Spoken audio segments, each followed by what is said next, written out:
Alright, it's time! Another week. ZTGD Radio. This is episode 823. For December 2nd, 2024. And on the show this week, we had a Wombat. Yes, sir. Got Terrence. What up? And Anthony, welcome back. This is just proof of life. Don't expect me to be on every week. Proof of life. Anthony, I was going to get you a Factor 5, a Factor promotion. No. Factor 5. They made Rogue Squadron. They did make Rogue Squadron. I think you'd rather have Lair? Guys, it's the 6-axis. I did play Lair. Lair. I played Lair. I wanted to like that. I remember because I was hyped. Everybody it was wanted dragons to and like stuff. Yeah, I think so. But It that was a cool control, dragon man. Yeah, Yeah. the only game where you fly on dragons that is good is still Panzer Dragoon, and that is a fucking Sega Saturn game. We got There's the one on Xbox. That's because even Crimson Dragon, which was like it was the same team. It just was not as good. What's the word we're looking for? It was microtransactionized. Mid too. It wasn't as good. No, You it wasn't. fly on a dragon in that Shadow of War game. That You fly, game. you fly on a dragon. And that was in cool. The DreamWorks Dragon game too. That's like just a Zelda clone, but again, Isn't it called Dragon Riders? Isn't that the name of it? No, Yeah. that's the second. Oh no, it is. It's Dragon Riders of the New Dawn, I think, is what it's called. Yeah. Riders of the New Dawn. You gotta get the syllables in there a little faster, but it works. It's called shoehorning.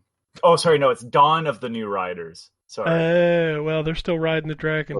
Completely It's different. that game is way better than it has any right to be.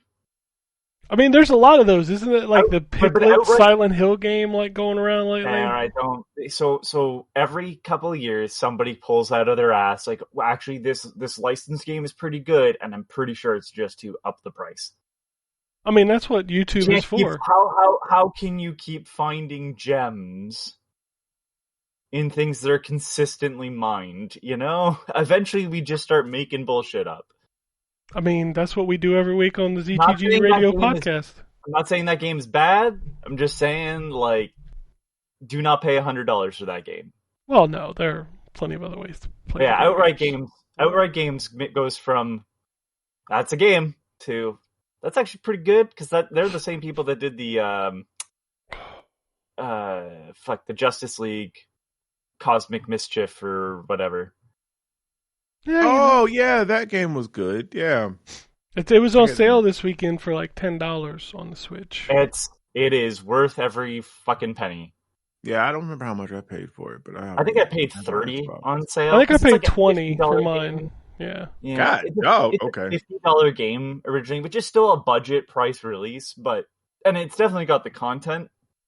But if they price that at 30, it's like you should pick that up. And if it gets lower, of course, it's just fucking buy it. They're also doing the Patrick Star game, and as well as that Teenage Mutant Ninja Turtles Mutants Unleashed. Was that good? Is that the bad one? Or they've made so many like mediocre turtle games lately. I don't know the names of them, but like one of them. There was two that were really close to each other, and I don't remember which one was which. There was one that Raw Thrills did that was a remake of an arcade game, I think. Yeah, that's not Mutant Unleashed is the one that's based on the new, like the Turtles. movie that came out, and then the cartoon, like the Seth Rogen Turtles. Like it's based on that one. I don't think I played that, but I think it was only on mobile and Switch. Probably. Was it? Something like that. Did you play the Transformers Galactic Trials? I did, the racing game, yeah. Yeah. That game's not bad. I just didn't like the running part. That part kind of sucked. So yeah, I mean, they're the oh, these guys actually do put out some good stuff, unlike Game Mill, which is the other one, where it's like they put out. But they made Shrek Shrek Racer. Nothing else.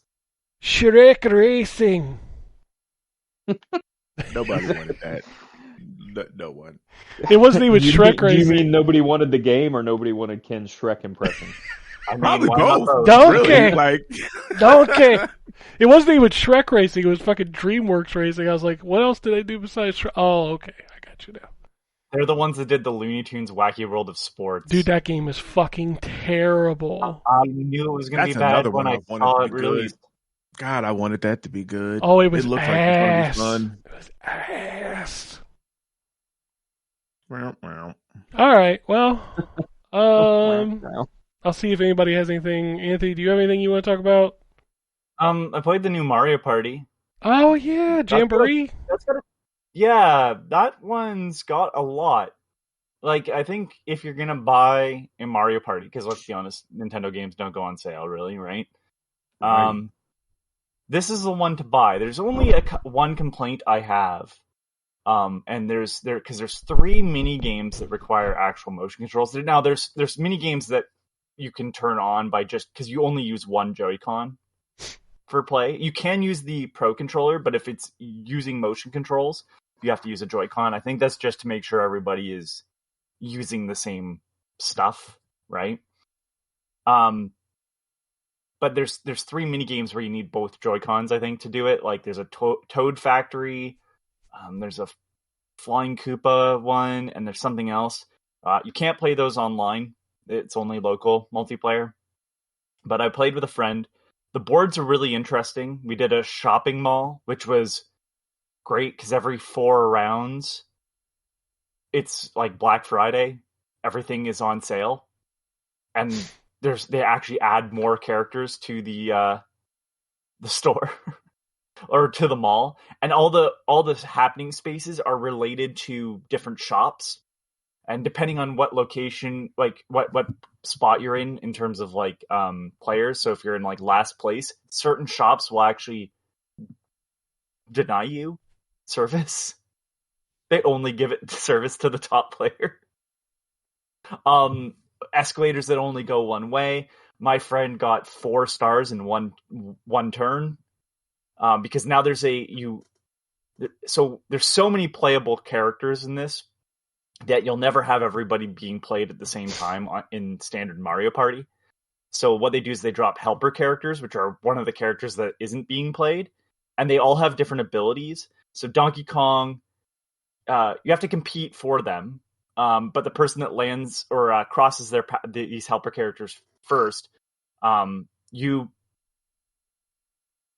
a lot to this fucking game. You compete in a mini game challenge, but the person that crosses by them first gets a head start, so they get like 3 points automatically.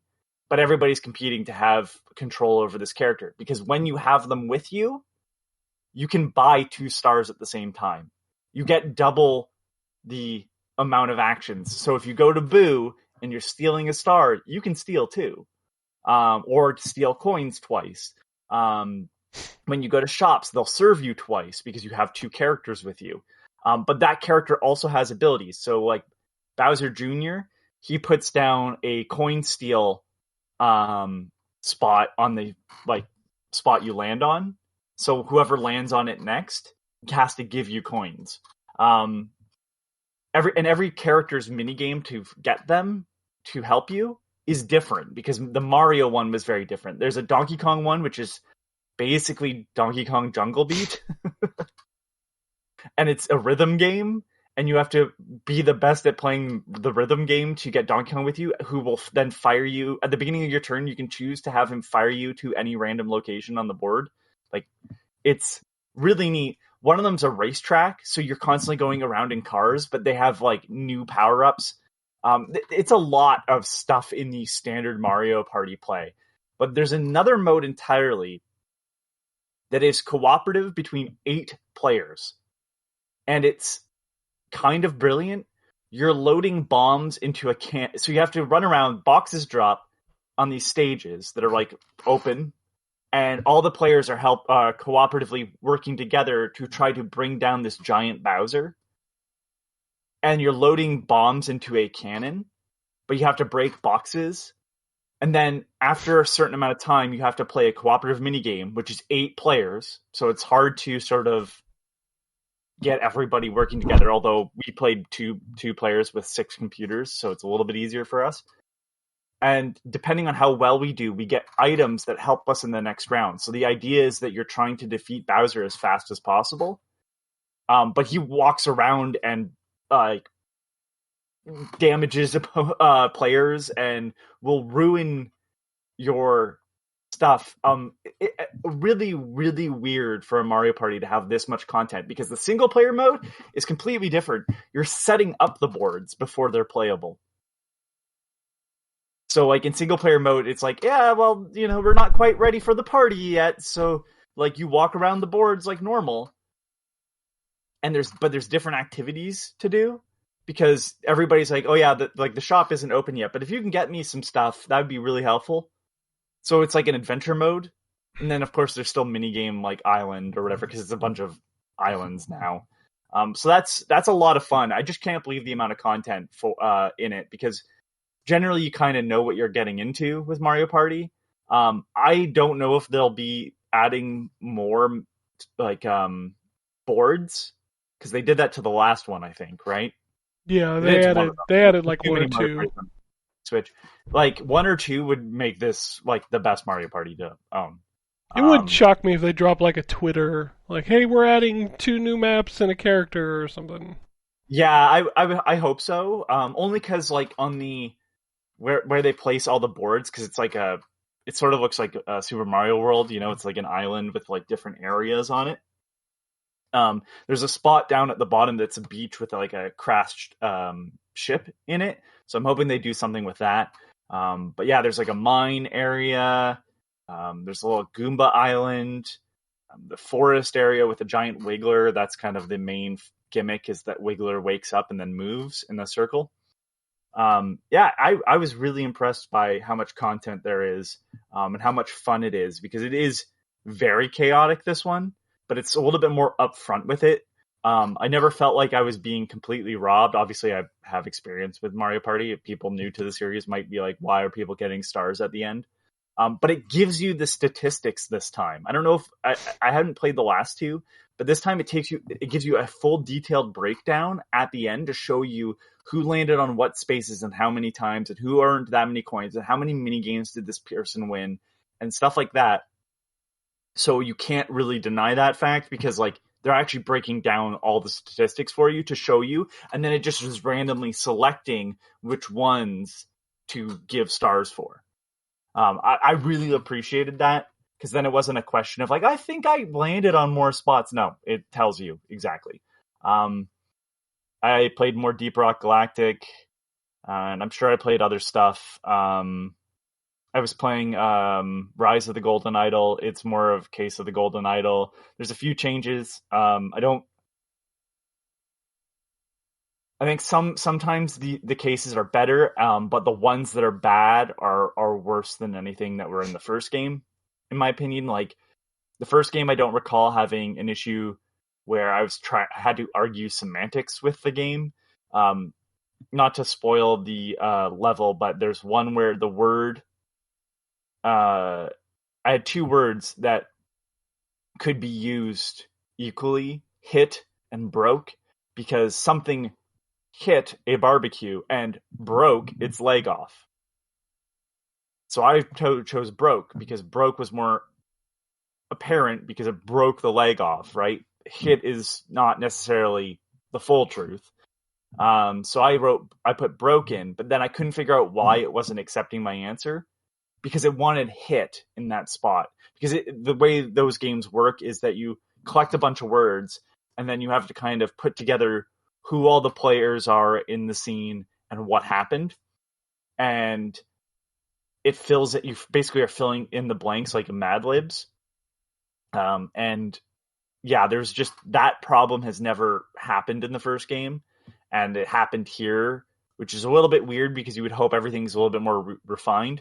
But they've done some really neat stuff. Like there was one where a case where you see it earlier in the day and later in the day.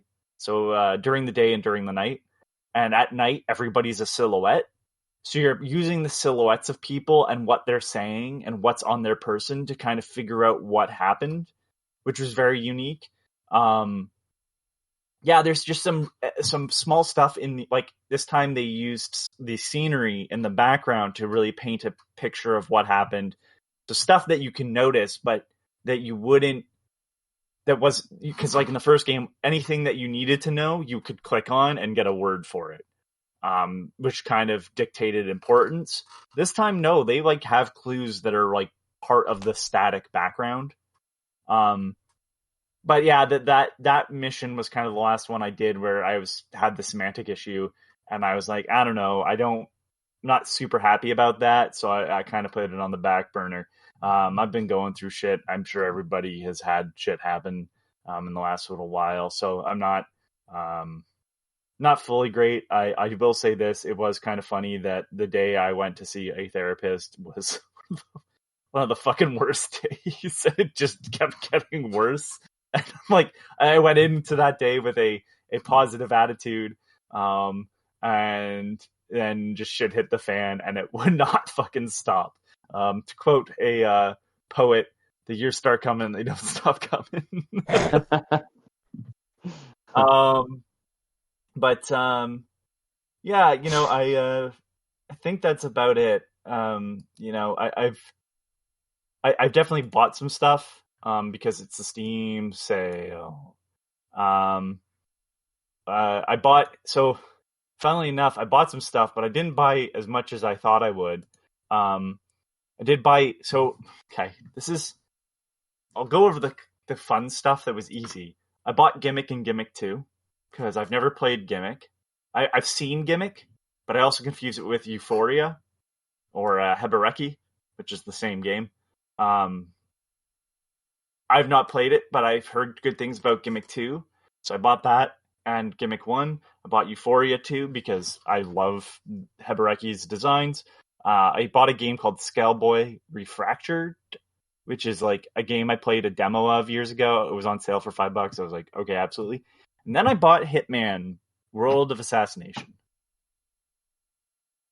Hey, I was going to get that, but by the sound of your voice, it doesn't sound like it's worth it. But I saw it was $2.99. No. Hitman is that? So here's... Is that the mobile one or something? I don't know what that is. No, it's the new one. Hang on, let me finish. Let him cook. Let him cook. See how you're already asking questions? See how that's a big fucking problem? You don't know what it is? It's Hitman 3. Okay. All right, yeah. So... here's the issue.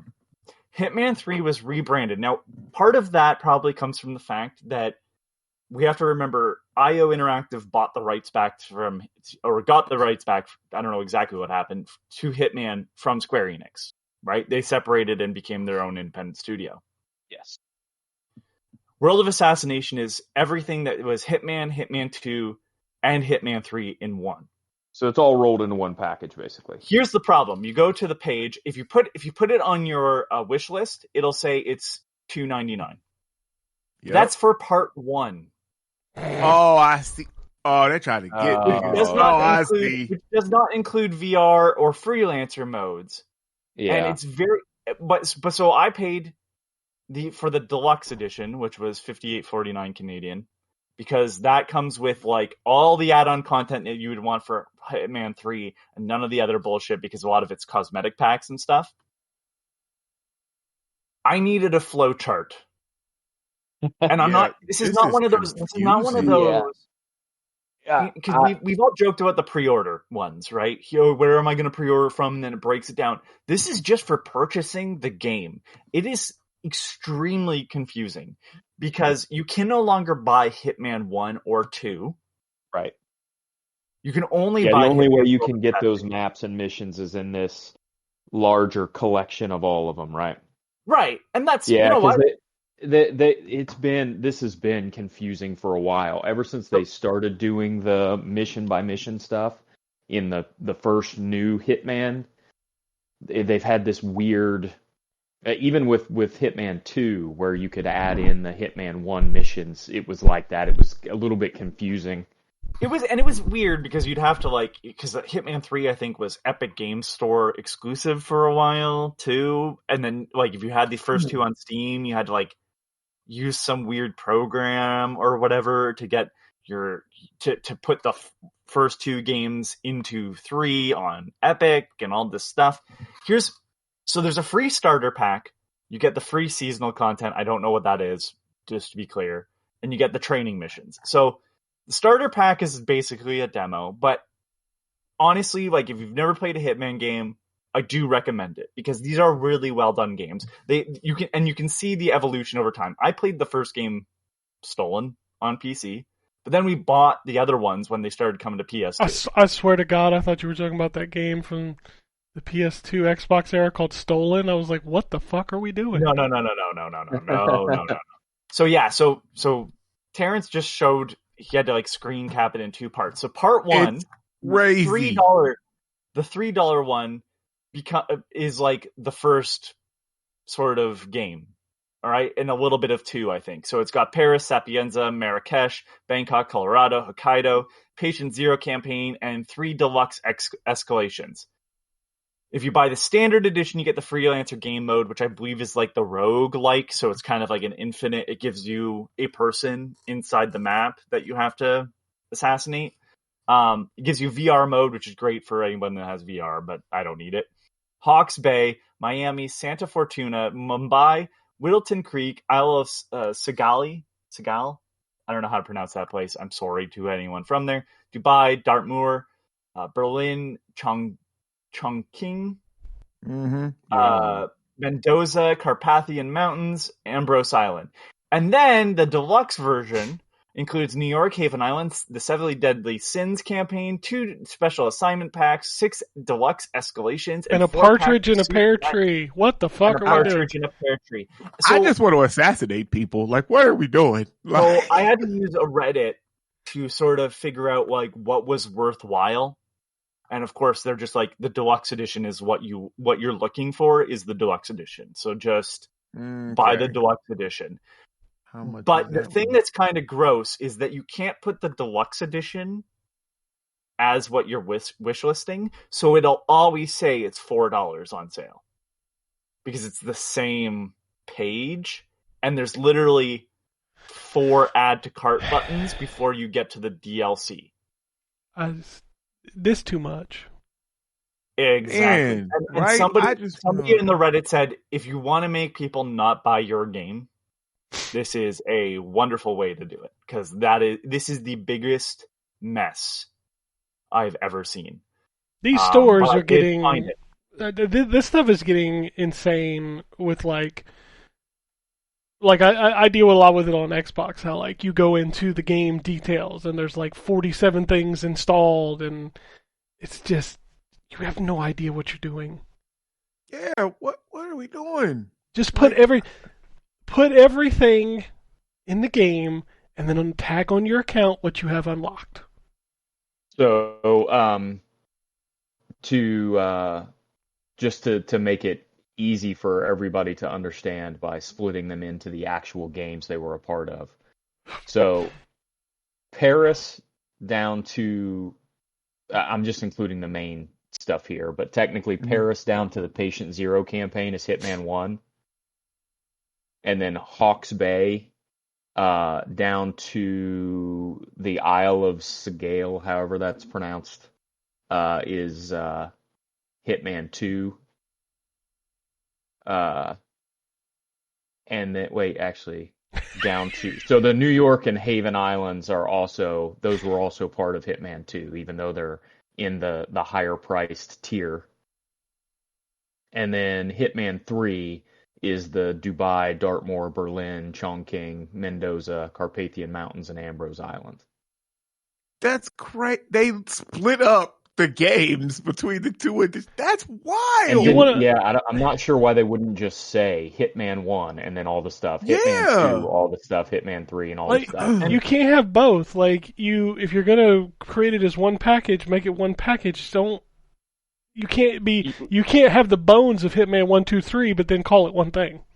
Yeah, but if you're gonna sell it separately, you at least need to split it out and let people know which one's 1, which one's 2, which one's 3. Because Yeah. I finished all 3 of those games. I loved all 3 of those games. I couldn't. I vaguely reading the list had an understanding of which one was from which game. Especially reading the assassination targets, it's like, oh yeah, okay, that's from Hitman 3.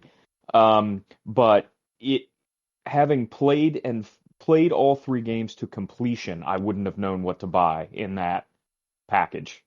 Yeah. I can't. It's too much. I picked it up because it works on Steam Deck. I love That's Hitman. That's why I was going to get it. Yeah, and I'm like $2.99. If you $2.99. haven't played a Hitman game before and you play the demo, but you don't think you're going to stick up, the first game is fine. Just pick up the $4 or $3 version. It might be enough for you. I just know that like when I get into the Hitman zone, I want to keep going. These Blood these Money new was my 3 favorite though. These new 3 have been exceptionally good. It's everything that I saw in the first game, but actually realized and not janky as all hell. Wait, Yeah. what? The new ones? I didn't play the new ones. These are the new ones. Here. These are the new ones. Oh. That's the other confusing thing, is they're called Hitman 1, 2, and 3. And there's already a Hitman 1 and 2. Oh right. my God! I'm so okay. But this new round of Hitman with the add-on missions and shit. Yeah, I remember all 3 of those games. The missions have been excellent. And that's really, what this really is. Good.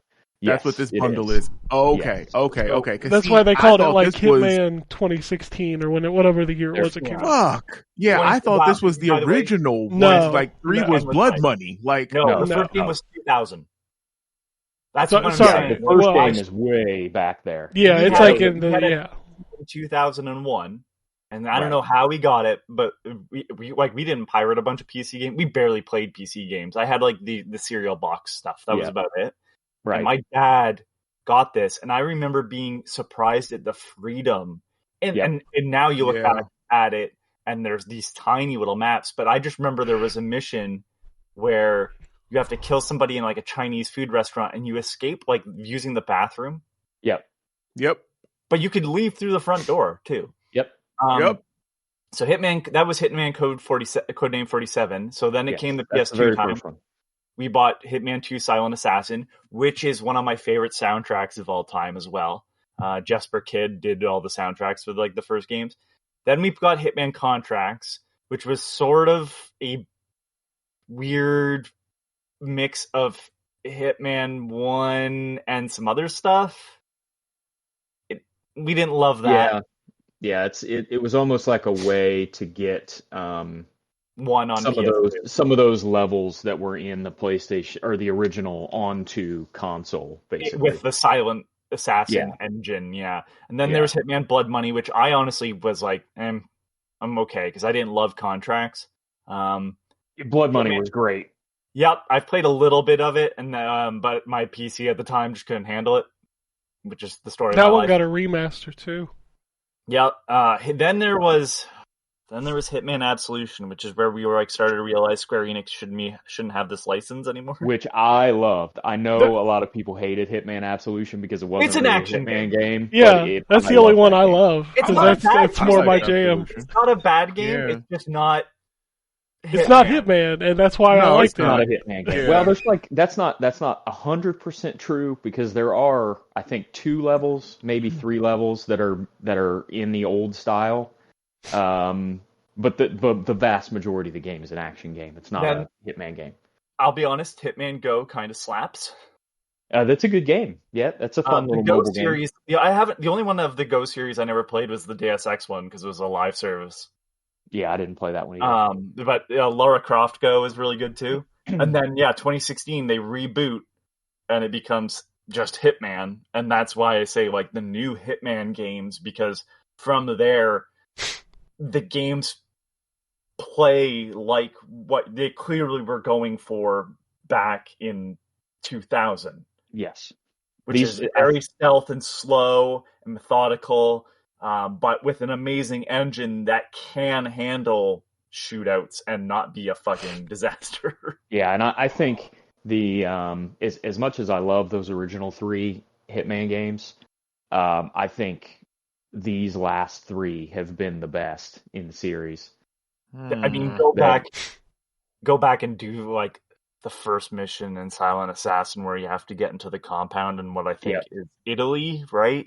Yep. And you just where the guy's playing fucking violin or whatever. You have to put all your fucking guns in the crate without being noticed, so they got brought inside, and then you have to take the guy that is delivering the flowers and strangle him, and then drag his body back up the hill so no one finds it, and then get switched to his clothes and take the flowers and go through the front, and it's just like, and all of this is a fucking nightmare to do, because unlike the new games where it's like an easy contextual like button press, you had to like go into almost menus, and you'd have to do that on console, and you'd have to manually shuffle things across from what is on your inventory and what is in the box or the body or whatever. And they were okay, but they were like not fun in a modern sense. Like now these new games are like, oh, this is how this always should have worked. Yeah, and so to be clear, if you haven't played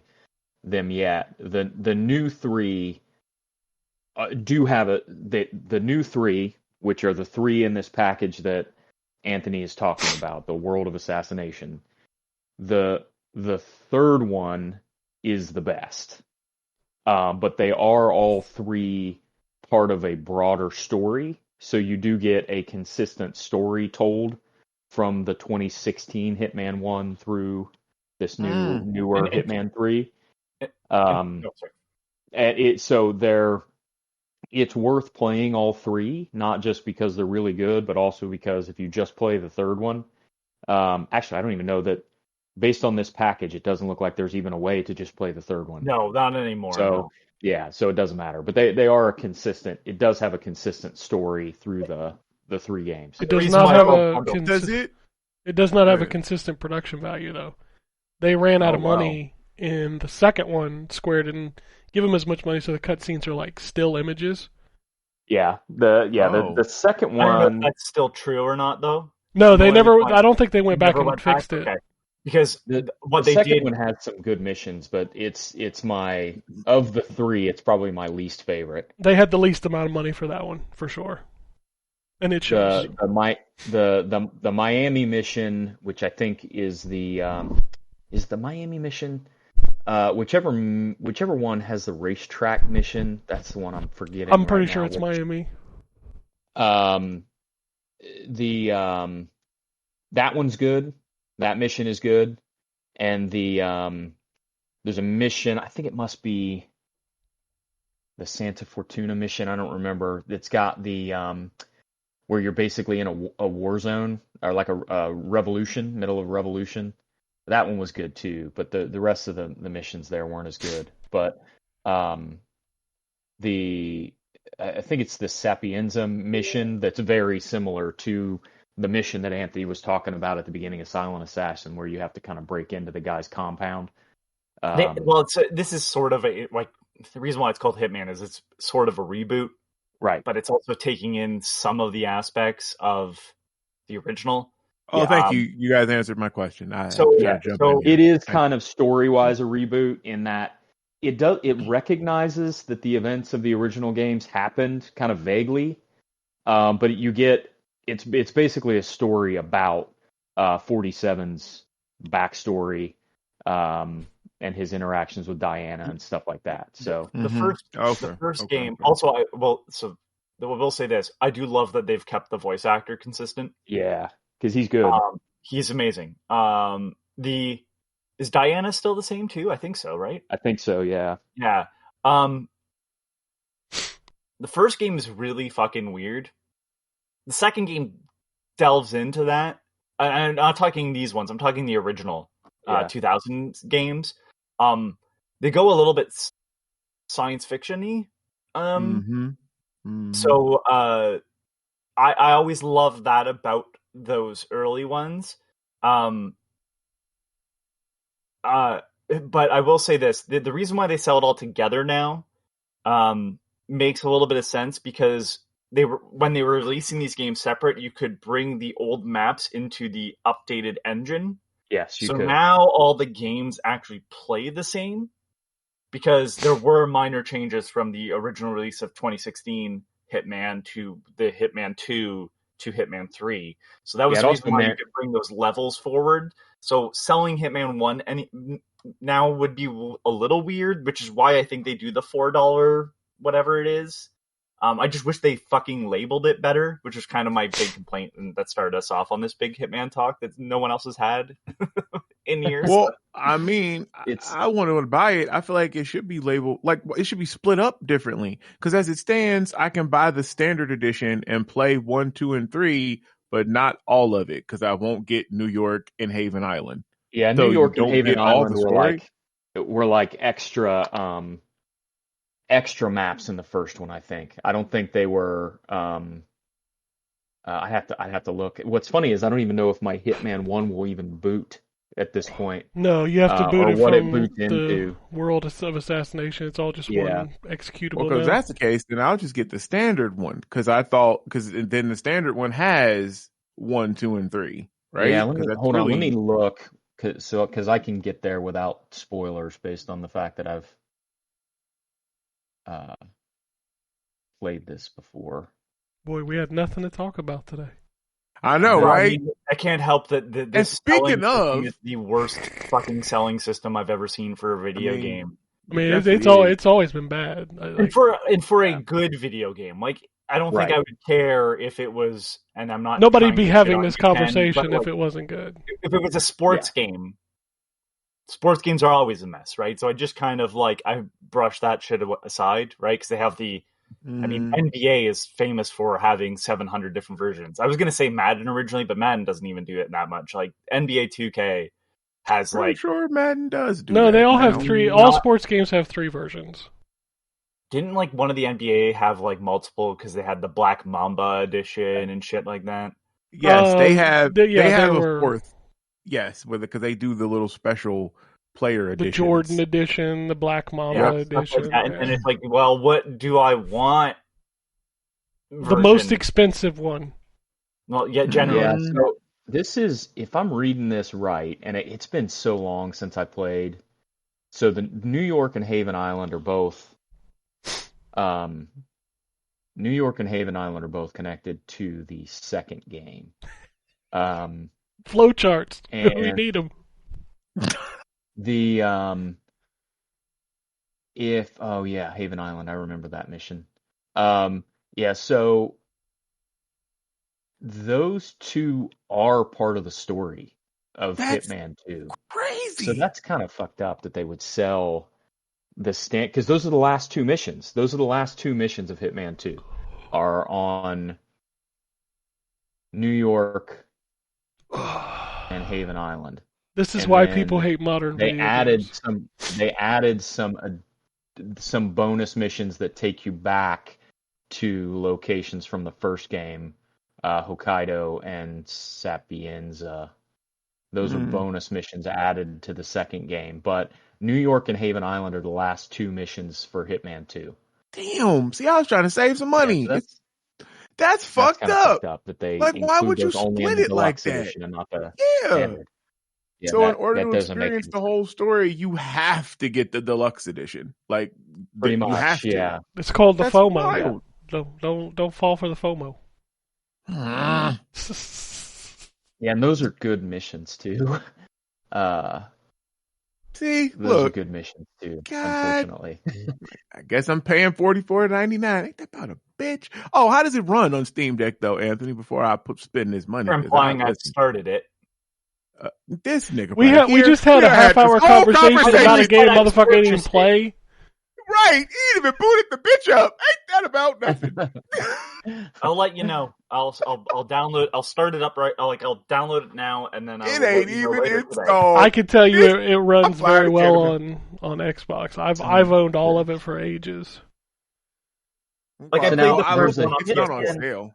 It's not on sale on Xbox. Now, see, this is even more confusing because there's the Buy Hitman World of Assassin Part 1, right? Which is $2.99. Yep.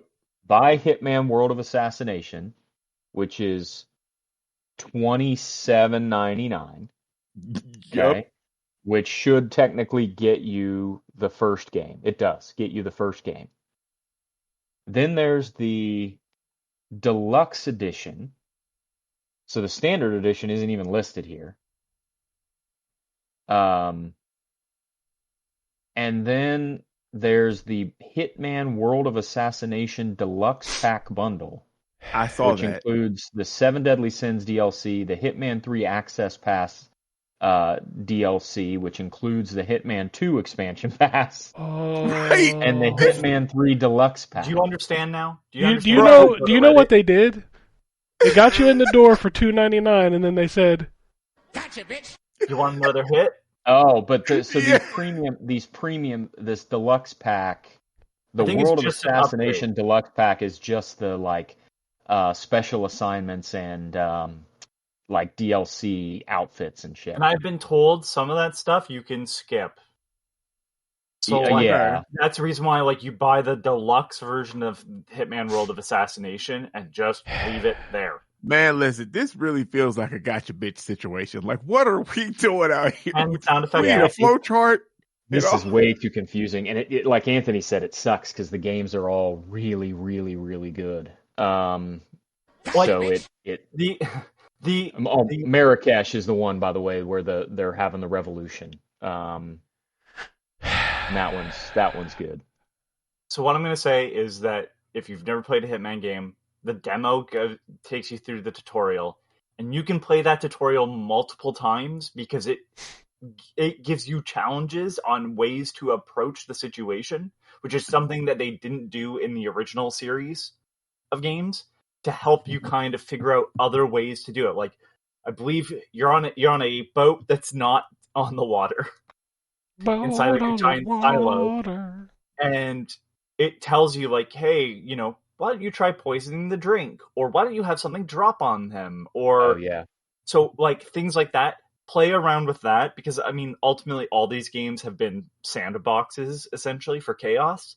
Yeah, that's in the free starter pack. So the free starter pack is basically the demo that is the tutorial, and if you like that, and you're thinking about buying the game, you either go for the $4 version that gets you a couple of levels, or go for the deluxe pack, but do not go for that weird mid-tier one. Yeah, don't buy anything in the middle. The part 1 is the entire first game. So the one that's $2.99 is the entire first game.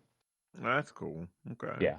So at the very least, if you want to get a full game, the part 1 pack is the full first game. It should not be this hard to buy video games. Man, this is making me. I'm gonna have to go back and try to boot up at some point the games on PlayStation and see, because I own all 3 of them already. So I'm curious what happens if I try to boot any of them up. I'm pretty sure they don't even allow you to download it anymore. Probably not. I think they removed Hitman 1 and 2 from the store. Nice. Well, they still exist. They still exist on Steam to download, so I'm assuming they probably still exist. Oh wow! I own in your files on Steam. Do you have? Speaking of difficulty buying games, do you have in the news that someone is bringing a lawsuit against Steam? I haven't looked at the news yet, so I don't know. Okay, all right. Well, I'll hold off on that then. It's me. Spoiler alert. It's not Terrence, but Gabe's gonna stab you with his knife. Hit me with that crowbar. Okay, so an hour in, what else we got? And all of that to talk about a game that Anthony bought but hasn't played. That's the most. That's the most. Played the first game in the series, so it's not my fault that this is this difficult. Do you understand how much time I could have spent playing the game if I didn't have to do research on how to buy it? Yeah, to figure out which one to buy. I just want you to understand this is modern video games. It is good conversation because I would normally heartily recommend those games, but it is goofy as shit to try to figure out how to recommend them. But I do have I will send you the track that I think we should open with. Okay, because I had a couple in mind. I didn't know what. Oh, do you? If you have one in mind, cool. Yeah, that's just because I'm trying to find stuff I ain't used before. But if you got something, send it. Oh yeah, we're good. Yeah. Okay. Anything else before we move on to the second person of 4? No. I'm done. This is it. Look. Don't. No. Wow. Okay. Okay. Terrence, you got 30 seconds. Go. Well, I played some more Death Stranding. I played. Oh, well, actually, I can talk about this one because it's come out. Raven's Watch came out over the holiday weekend, and it's a roguelite action. I know you done checked out, nigga. I know you was like, damn, roguelite, but it's not bad. It's I can't think of the word. It's an action RPG, I guess, roguelite. It plays a lot like Diablo, but the hook is, or the story is, the Raven's Watch is like all these mythological literary like characters. So you have like Scarlet, who's Little Red Riding Hood, who can turn into a wolf, and you have the Pied Piper and the Ice Queen and Beowulf. And then after you finish the first chapter, you unlock with each of those heroes. You unlock other characters, so they have other ones in there, like Aladdin is there, and Geppetto, and then there's like an ultimate one. Wow, the Argonian. It's a joke from Skyrim. There's a series of books about the lusty Argonian. I can't wait to see Geppetto in the Puniverse Pinocchio movie. Oh yeah, oh man, I'm so about that. Like that's a different podcast, though.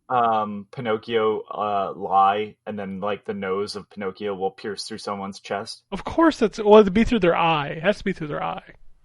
I don't know. I feel like you could do like a chest burster sequence from like Alien.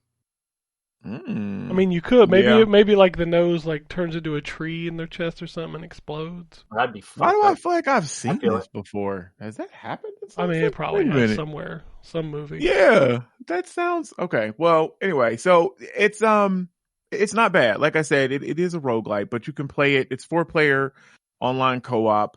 I wanted to wait to write the review so I could play it online, and I'm glad I did because it's way better online. It's really difficult single player, especially like I could clear the first mission pretty no problem, but by that second boss there is so much like bullet hell stuff on the screen that you have to be dodging, and you can't actually get to the areas of the boss where you have to, you can actually attack them, so it just draws out the whole thing, and it's a lot. But it does have matchmaking, so I mean you don't have to have 4 friends that have it. You can find some randoms like I did and play with them, and it was a lot of fun. I promise you 4 of your friends don't own that game. Yeah, well, but I'm gonna get the review written up for that in my 80 other things. Y'all don't understand. I have like 80 different reviews I gotta have done. I'm gonna get that shit done today. It's been a life, let me tell you. It's just been some stuff going on. But anyways, what else have I played? Let's talk about some video games. I played for a second, like a hot second, that 9 Souls game that came out. That game's pretty good. Game Pass. Yeah, it is really good. I will probably go back and finish that. But yeah, I definitely enjoyed a little bit of it that I got to play. Yeah, I think I beat the first boss, and I was like, this is pretty good. Yeah, I like the art style a lot. It's a very pretty game. It's another cat. It's always a cat. It is, and that's why I vibe with it, because I've accepted it at this point. Like I guess I have a cat. I'm just a cat dad. Like I like cats way more than dogs.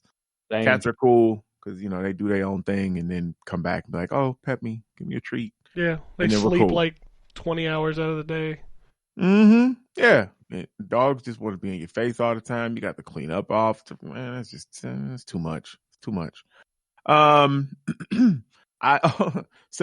installed some older stuff because it was the holidays and my cousins and stuff was over here, and so Gotham Knights. We played that for a second. That's they never got that 60 frames per second patch on Xbox. Of course they didn't. It's impossible. It can't be done. Apparently not, because man, I'm like, oh, this is excruciating, you guys. I'm not gonna lie. Like this is rough. Like, oh man. Played some more Assassin's Creed. Dragon's Dogma 2, went back to that for a little bit. They added, I don't think this was there before. It's but there always was an been option there. for the 120. Was it? Yeah, okay, well, it's just they call it HFR, high frame rate mode. It's all you can turn it on. Ain't none of these consoles hitting it. So okay. Well, I mean, I checked it to whatever. I mean, it felt good. Like, you know. No, that game feels good. It's variable frame rate though is a little rough if you don't have VRR. Like it's rough. Okay. Well, yeah, I have the VRR and all those. I have all those letters. My TV is part of the alphabet. That's what I find funny about TVs nowadays. Like, people get it, like, oh, look at all this shit I got, and they don't even turn it on. Like, I don't even turn it on. Yeah. Like, yeah, it can do all this. Oh, man, is it running? Yeah, you sure? You boot it up, they got motion smoothing on. They still have, like, it running through the 1.4 HDMI port or something. It's like, oh, I saw this dude on Twitter, like, man, with PS5 Pro, look at Black Myth running at 120 frames a second. I was like, motherfucker, you got VRR turned off and your TV's just in a 120 hertz package. Like, it ain't running at 120 hertz, you stupid son of a bitch. No, that's how they get them. But listen, I'm gonna say something that's going to anger a lot of people, and this is for a different podcast too. But like, I like the motion smoothing stuff. I'm not gonna lie, I like that on my movies and stuff. I know. I figured you would be the one. You'd be the one, but I don't mind it. That shit is gross. Sometimes. So I don't like it in everything, but in some of the movies and stuff, it looks cool. Like, it looks better to me. Like that whole like soap opera kind of feel. I dig it.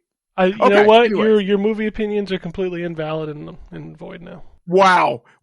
So because of motion smoothing, yes, motion smoothing, that invalidates my opinion of the content. Go into the film community and say that.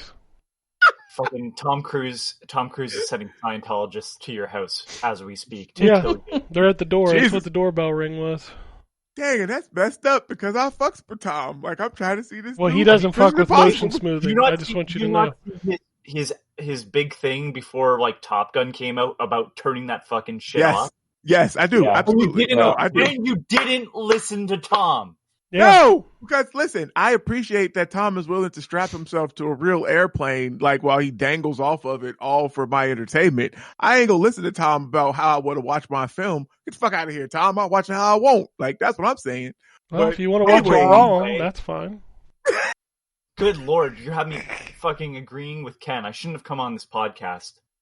Look, see, listen, that's just been you for the past week. Like, I done said, this ain't even our real Anthony, y'all. This is Anthony from Universe 7563. Like, cause he just been on one and I'm not sure who he is, but he's an imposter.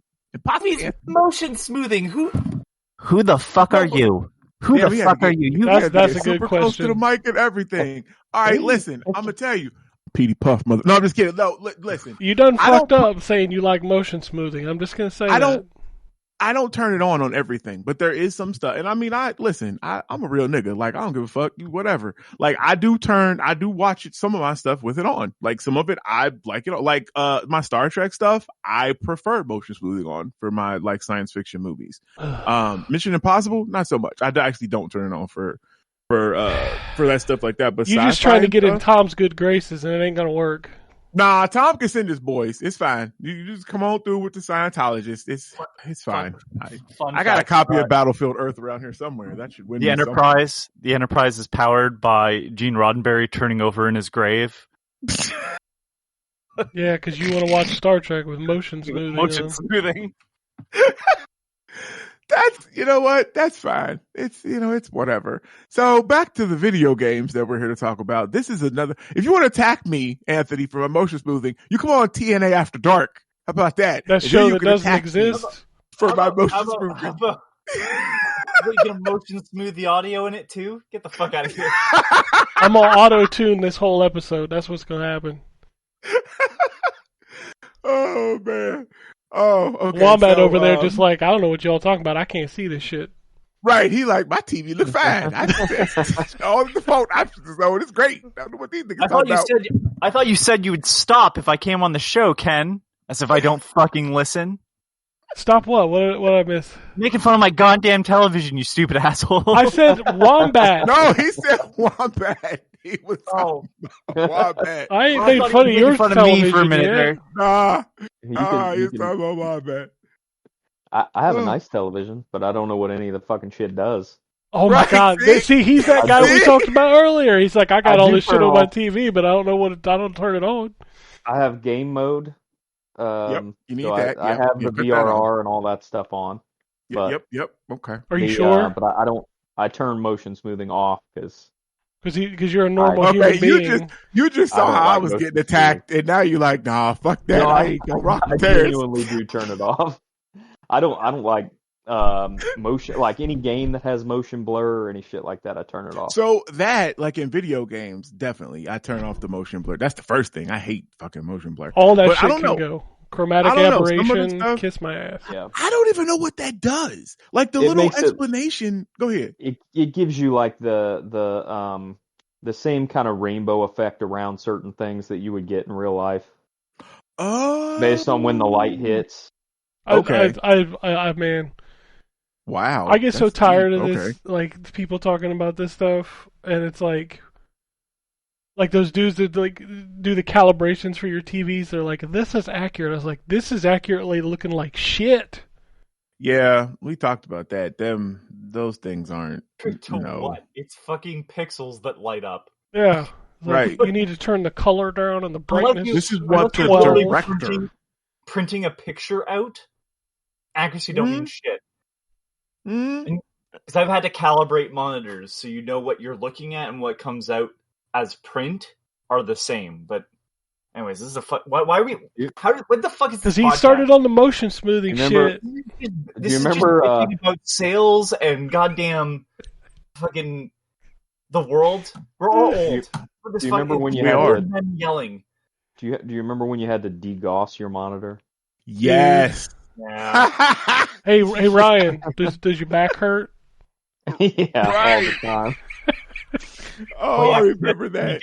His monitor, which weighed 20 pounds, he had to carry it up 7 See, I thought he was going to pull funny? the vertical and horizontal hold bullshit, but he didn't go that far back.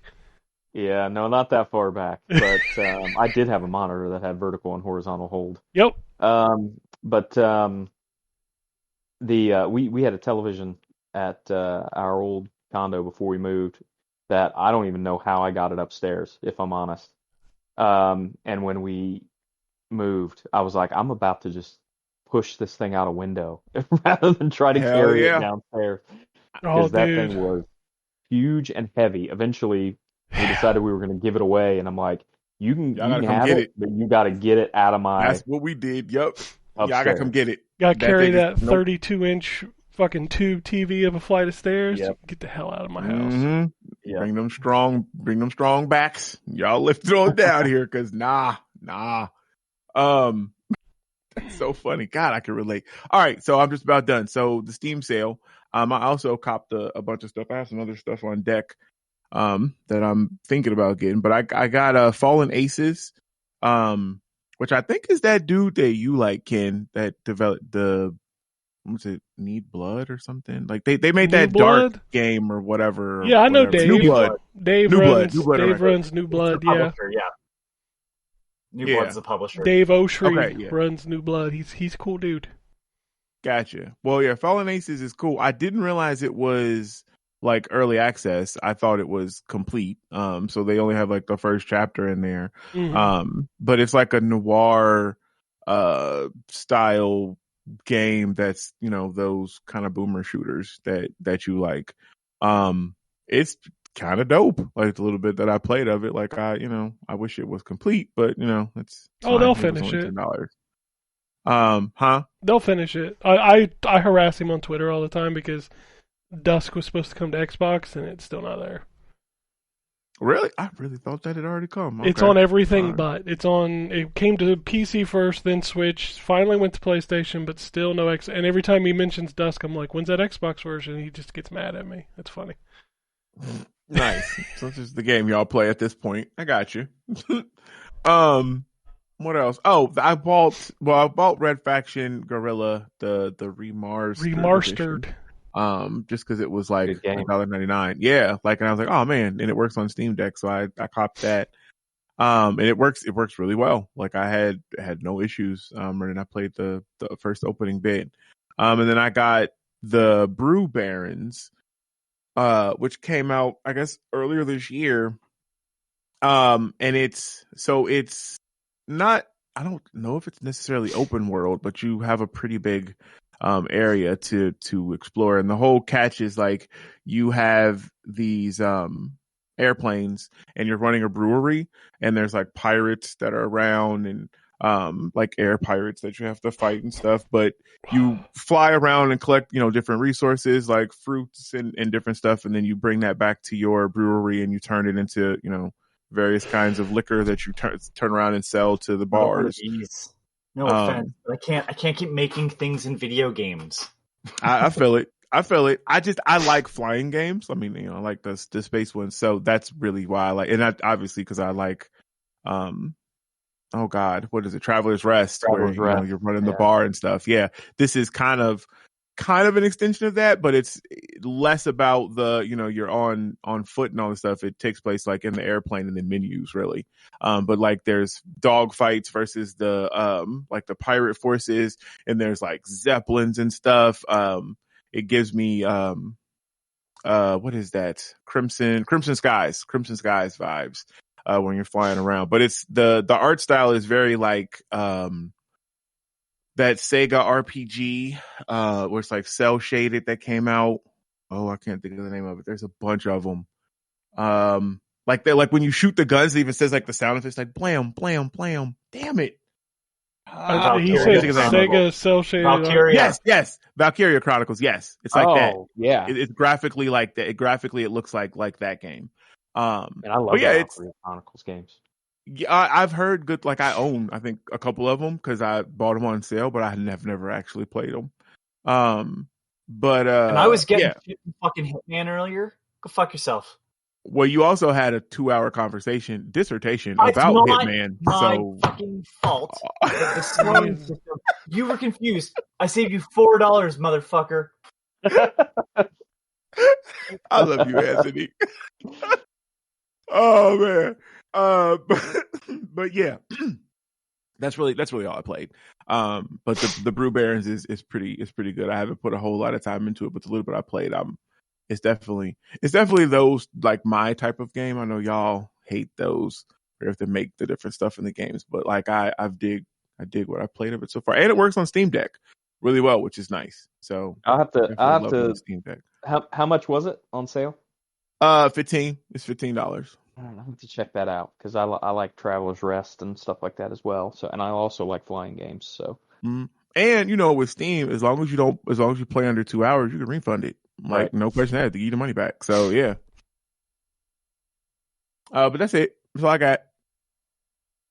All right, Wombat. You said you had games.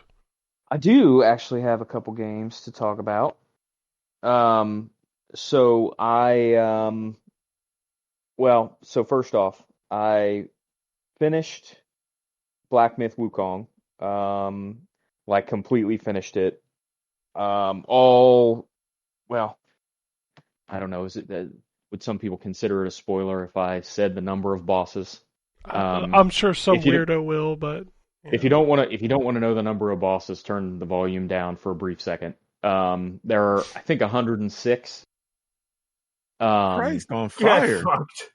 Right, Jesus Christ! That's if you do all the secret bosses and all that stuff across 6 chapters.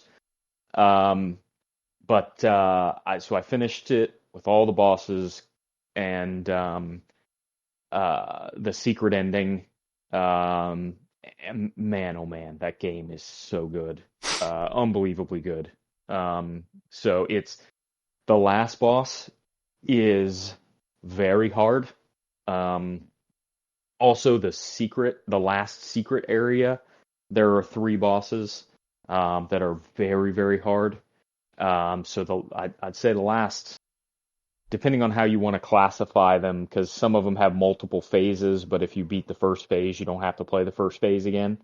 So depending on how you want to classify it, there's probably, I don't know, 7, I'll call them end game bosses, and they, with the exception of one, are very, very tough. So you definitely have to utilize some stuff that's back in your bag of tricks that you may or may not have remembered is in your bag of tricks to be able to get through some of it. So, but yeah, that game is really, really good. I think I finished it completely 100% in 60 hours. It does have New Game Plus, so if you're the type of martyr that wants to play a game that hard in New Game Plus, that is available to you. I am not that person.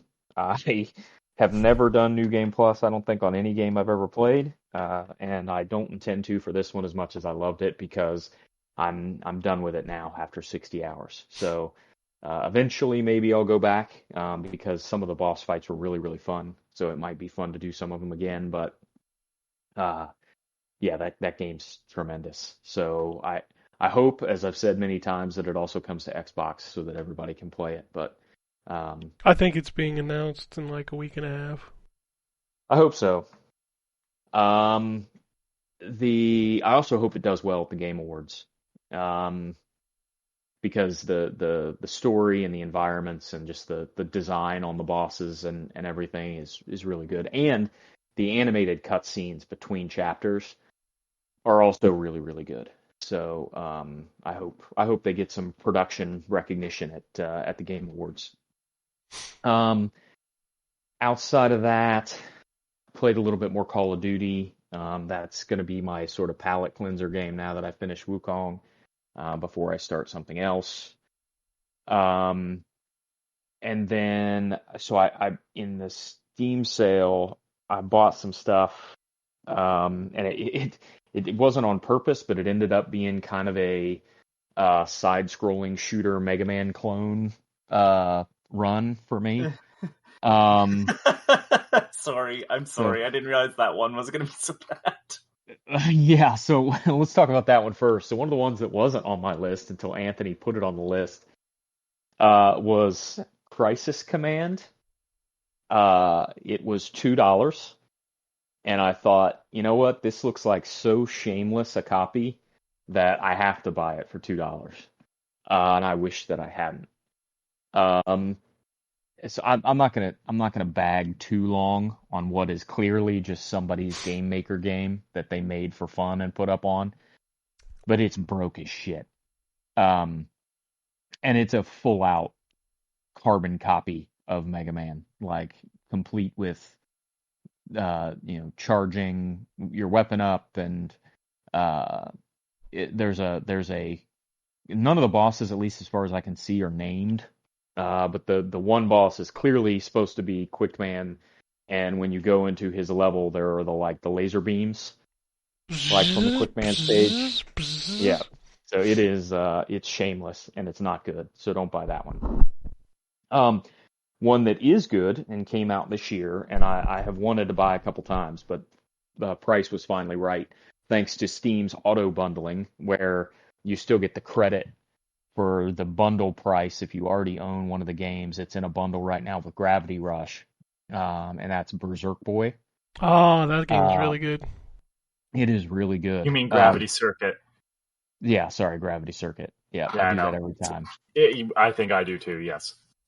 But Berserk Boy is very, very good. Very high production values, looks great, is a unique spin on the formula.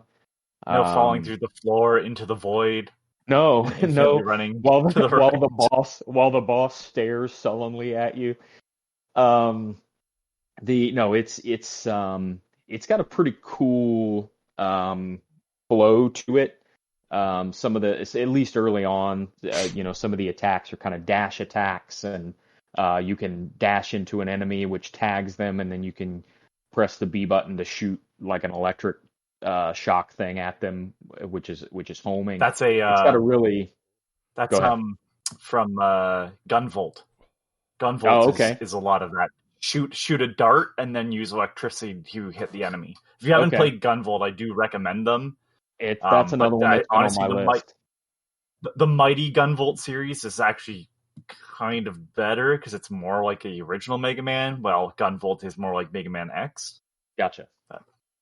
But yeah, this game it's good. So I mean, for $10, it was well worth it. The other sort of Mega Man-like game that I bought was Panzer Paladin. I like that game. Which it's also really good. And Anthony, you would probably like this one. It's got that like Game Boy Color aesthetic. It has a little bit of Blaster Master where you can like get out of your mech and shit. That's what I was just getting ready to say. Okay. I had this one on my wish list. Yeah, it's like a mix between Blaster Master and Mega Man with a Game Boy Color art style. It's definitely heavier. Like Berserk Boy is way more modern and it moves a lot faster. Panzer Paladin is heavier, but it's got that kind of old school. It kind of reminds me a little bit of like a mix between Mega Man, Blaster Master, and Shovel Knight. That it's a modern game that's trying to capture those aesthetics, but it's also really good. I haven't put a ton of time into it yet. Do you know? But who I've made enjoyed that game? what I've played. I don't.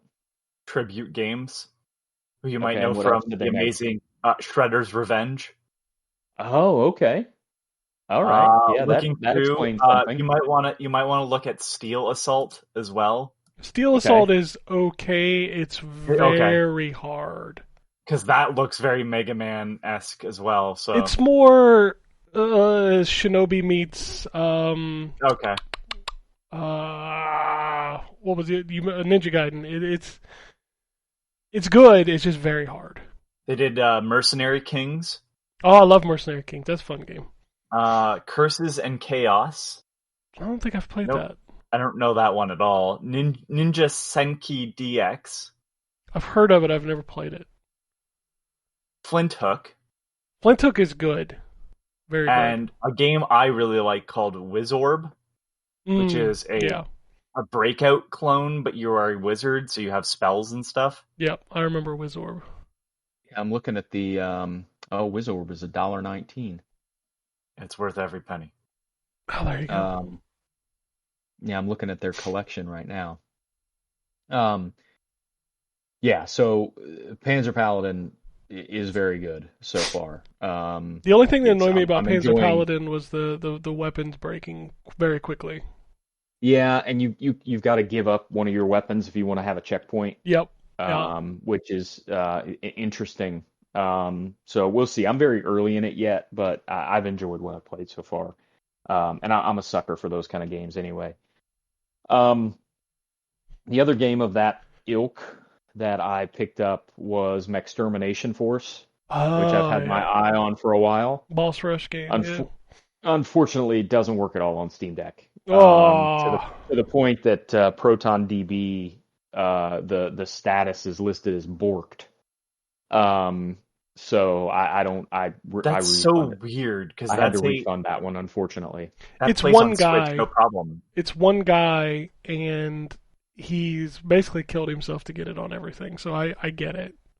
Yeah, and it's got some kind of shader problem on deck.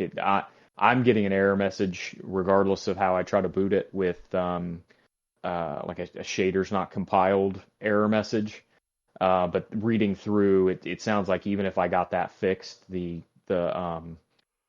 must be something busted with the graphics drivers because it has like a bunch of flicker and some heavy artifacting and stuff. So I'll just skip it for now and pick it up again down the line on something else, maybe on Switch or something. Yeah, it's on sale all the time for like $2 everywhere. Right. So yeah, so I'll maybe give it a try on a different system at some point. The other game that I picked up that is one that Anthony had pointed me towards before is Ringlorn Saga. Didn't fall through the floor on this one either. No, it's which one was this? Sorry, Ringlorn Saga. It looks kind of like Dragon Quest.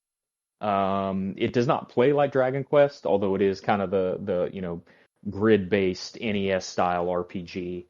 Oh yeah, okay, I remember recommending this now. Yeah, like I see stuff and I'm like, oh, that's very much a Ryan game. Yeah, it scratches an itch for sure. I think I'm gonna have to play through some of these other ones and come back to it though, because I'm so fresh off of 40 plus hours in Dragon Quest 3. But I've played enough of it to know that I'm gonna play the rest of it. So yeah, I'm enjoying that one so far. But yeah, now I'm gonna look through some of these other tribute games because they've got a couple that look pretty good that are cheap. So we'll see if we can find something else. But and then I'm trying to think if there's anything else that I played. I think that's it. I had a couple other things on my wish list that I thought about picking up, but I'm gonna wait until I finish some of the stuff that I already have. Like, I realized Terrence sent me a message the other day because he spied on me playing Octopath Traveler.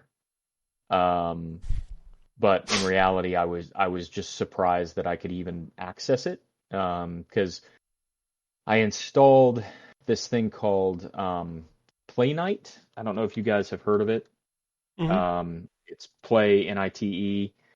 It's built to be a way to be able to launch all of your games, but I use it as a way to keep track of everything that I own across all the storefronts that I own stuff on. So I was booting that up, and I was like, wait a minute, why does it say? Because it puts things in bold if it says you have them installed. And I'm like, why does it say that I have Octopath Traveler installed on my laptop? And I realized it's because when it first came to PC Game Pass, I installed it on my laptop.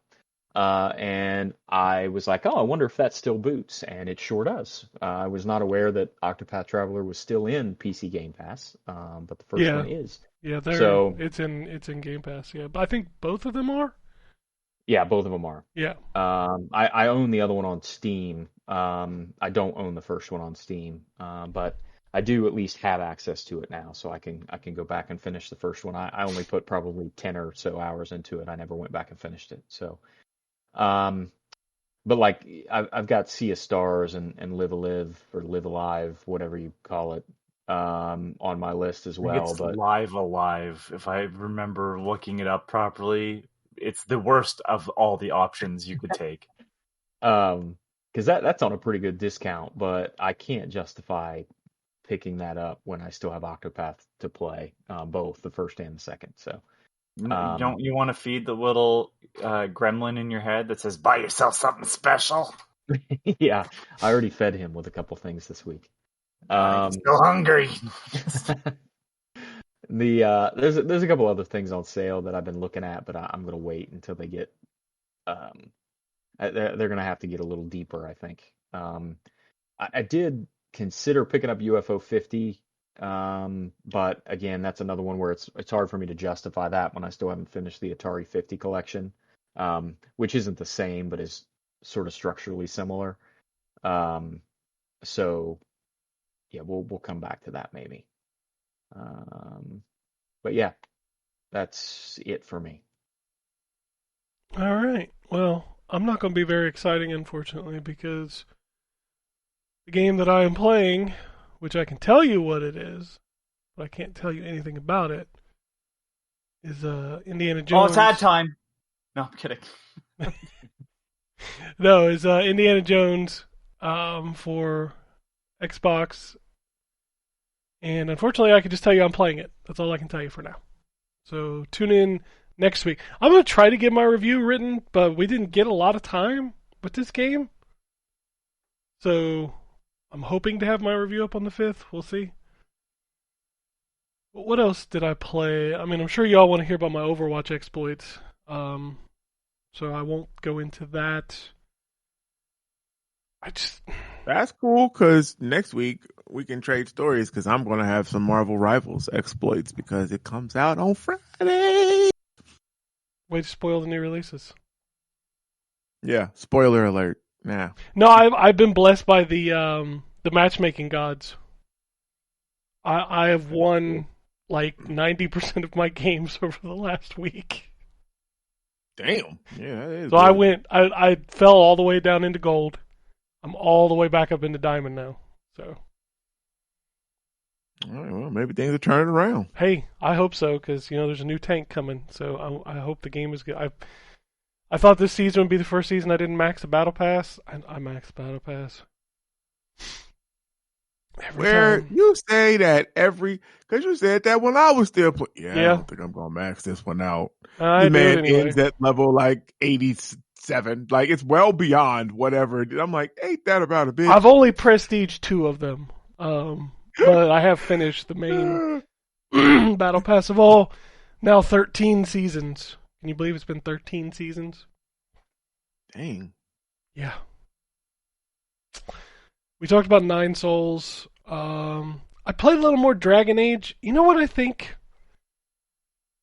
I think I want to play a different character. And I'm sad that you can't change in the middle of the game. You know what's funny? I thought the same thing. Like I actually made you can't switch your class, but I did. I haven't like restarted the story because it was late, but I was like, you know what? Maybe I just need to try something. So I made a sword and board. I made that kind of character. I figured I'd be like the tank. Yeah, that's kind of what I was thinking I wanted to do. I was like, maybe I want to be a warrior because the mage is, I don't know, it's not that fun. Because I'm seeing everybody enjoying it. Like I have friends on my friends list that done slaying all the high dragons and stuff. You got I'm like, well, dang, he really loving the game, and I'm over here just really trying to. I don't know. I'm gonna try this different class though. But I did I made a warrior. I made a Kunari too with his very smooth. I don't like how they look, but it's all right. We're gonna, I will say that it's gonna make me very sad that I dump like 12 hours of that game that I've already played. Yeah, I feel the same way. Yeah, so it might take me a little while to get back up to speed. But like I was playing the other day. I was like, you know what? Because I kept changing my character's look. I'm like, I don't think it's the look that's bothering me as much as I'm just not really digging the mage. Yeah, I'm thinking that might be it. So yeah, I guess if you're going to maybe I'll try the other class. Maybe I'll try a rogue then, and then we can compare stories. So I tried again to play Microsoft Flight Simulator.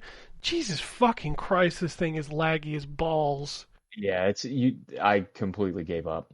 It's not even worth trying. It's so it's so broken.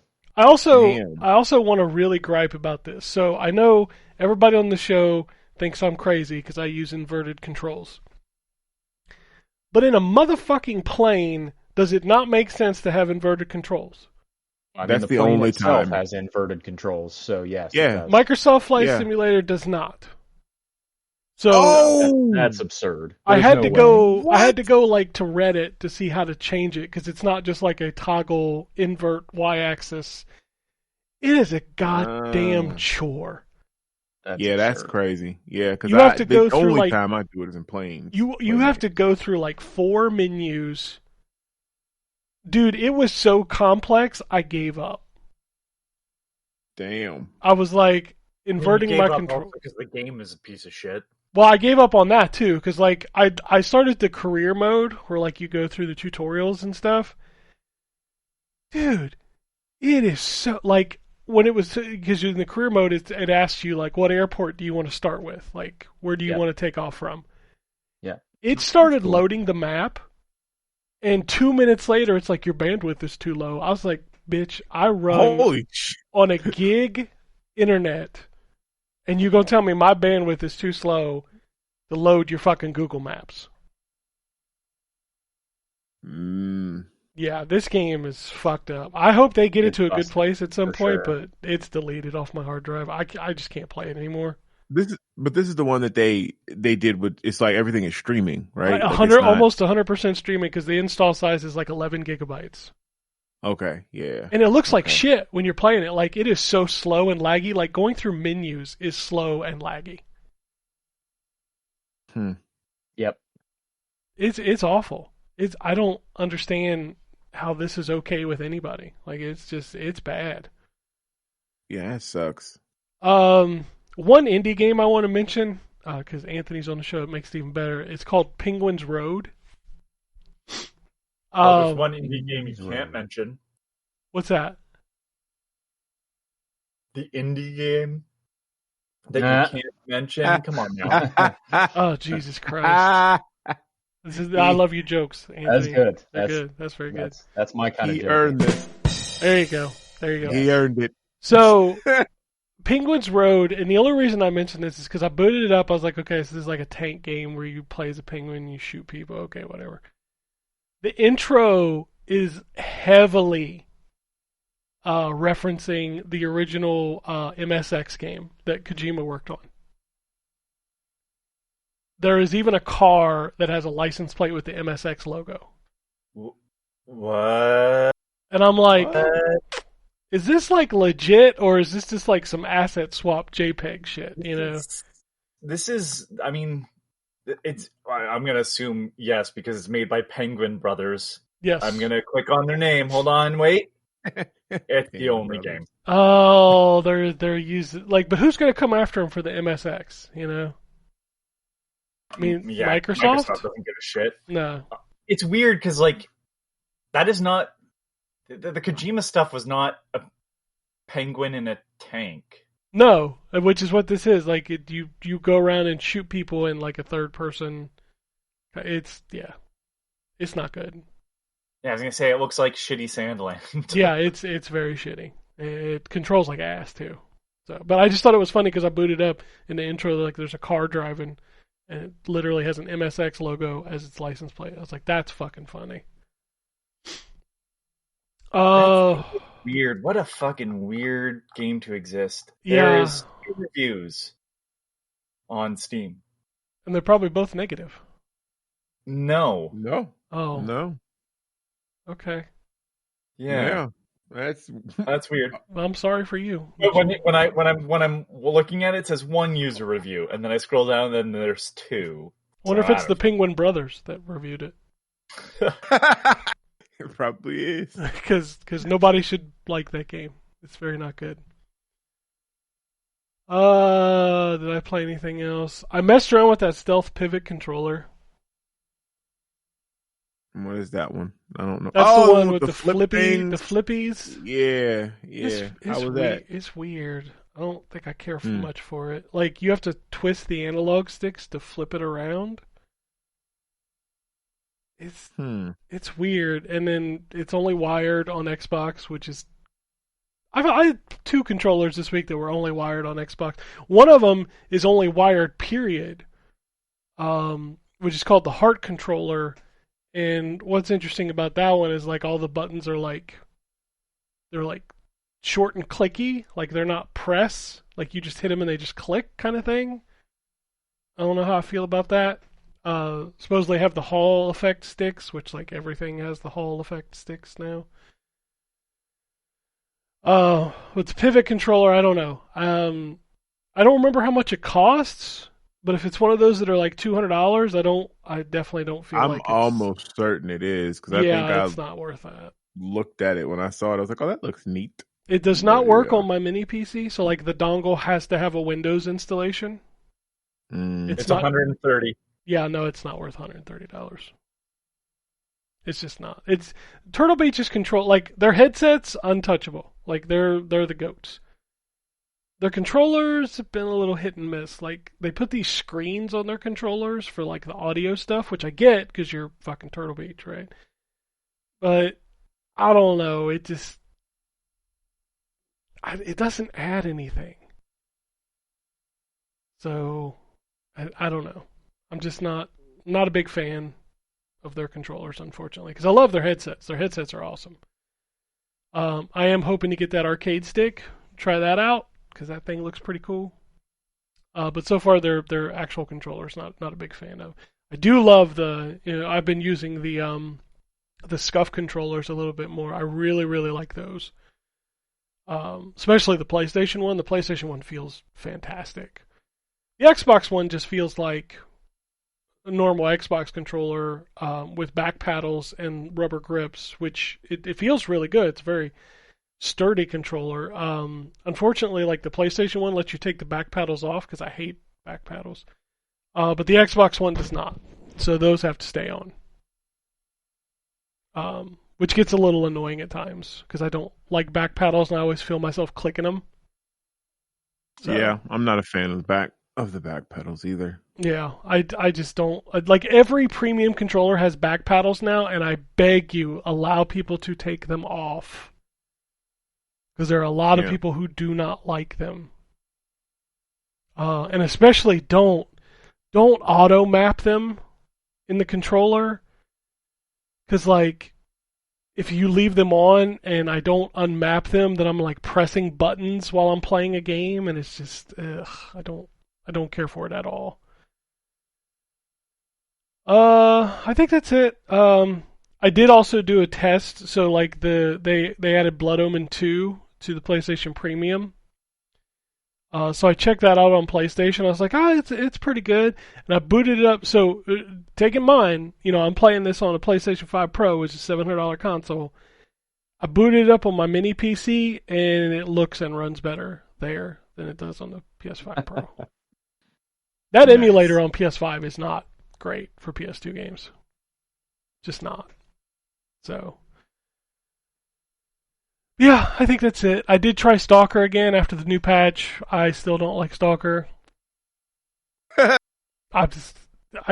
It's not my kind of game. I get why people are loving it, but it's just not for me. It's just not.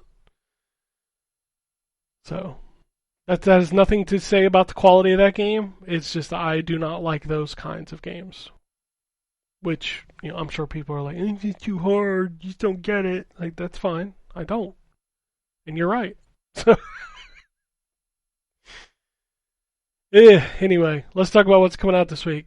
It's actually kind of a big week. So we've got Xbox Series X, PlayStation 5. We've got Diesel Legacy, The Brazen Age. We've got the Thaumaturge. Is that how you... The Thaumaturge? The Thaumaturge, yes. Sorry, go back 1 second. What was the first game? Diesel Legacy, The Brazen Age? Oh, I hope it starts Shaq. It's about family. Oh, we went 2 ways there. All right. We did. We did. Which one did you prefer? Can we rock? Oh, okay. Oh, there we go. Shaq's got the rap albums of all time. What are you talking about? I own one of them. I mean, didn't we all? I owned one of them. Which one do you? Shaq Fu, The Return. Oh, no. Oh, okay. I owned the original and then traded it to too. somebody for Billy Joel River of Dreams. I think we all owned What's Up, Doc? Wow. Can We Rock? When we were kids, right? I did. Yeah. Yes. Yeah. I think everybody on the playground had that CD. Oh, all right. Entropy Survivors, Fantasia Neo Dimension out this week. Love Too Easily, Railroads Online, Symphonia, Uncle Chop's Rocket Shop, Beat the Machine Rebooted, Dogman, Mission Impossible. My son used to like those Dogman games. Or the books, I mean. The books? Yeah, my kids used to read those too. I just love the dad pun. Mission Impossible. It looks. I was impressed that it looked like the actual cartoon, like the art. I saw some screens of it, and I was like, "Oh wow!" I don't know Dogman. I just know Captain Underpants because he's been doing that type of book for that long, 20+ years. All right, time to get into the big boy games. Indiana Jones and the Great Circle, if you buy the big stupid edition, or if you have Game Pass and you buy that upgrade, which is like $30 or something, you can play it this week. Yeah. Marvel Rivals, Path of Exile 2. It's a busy week, man. And Shadow Tactics Blades of the Shogun, Aiko's Choice. Okay, but wait, because Path of Exiles is not free to play yet, right? This is just the launch for its like early access. You buy the bundle thing, and you get early access kind of thing. Okay. PlayStation 5, you're also getting Lorelei and the Laser Eyes, Warhammer 40k Darktide, a Plague Tale Collection, Infinity Nikki, which I know none of us care about, but that's supposedly going to be a huge game. What the hell is that? That's that dress-up game. Dress-up thing. It's on mobile too. Okay, I have not. in the App Store. Give me a minute. Yeah. Oh, it was on one of the shows. I had a whole long trailer. I only watch Nintendo ones. Yeah, this game is kind of huge. It's one of those things that we don't know much about, but like when people said it was coming to PlayStation, everybody's like, "God damn, that's a big deal." Yeah. Raven's Watch, Skydance's Behemoth, Stranger Things VR, Under Defeat is on here, but that was delayed. I know that's not out. Xbox One, Lollipop Chainsaw Repop is coming to the old consoles this week. Okay, I'm clearly searching for the wrong thing. I thought you said Mickey Infinity. No, Infinity Nikki. It's Nikki. Not the mouse. No, not the mouse. What I was hearing. Yeah, not the mouse. Like, that's the reason why. Okay, so that's the reason why I'm like, I've never heard of this. I don't know what the fuck you guys are talking about. Okay. All right.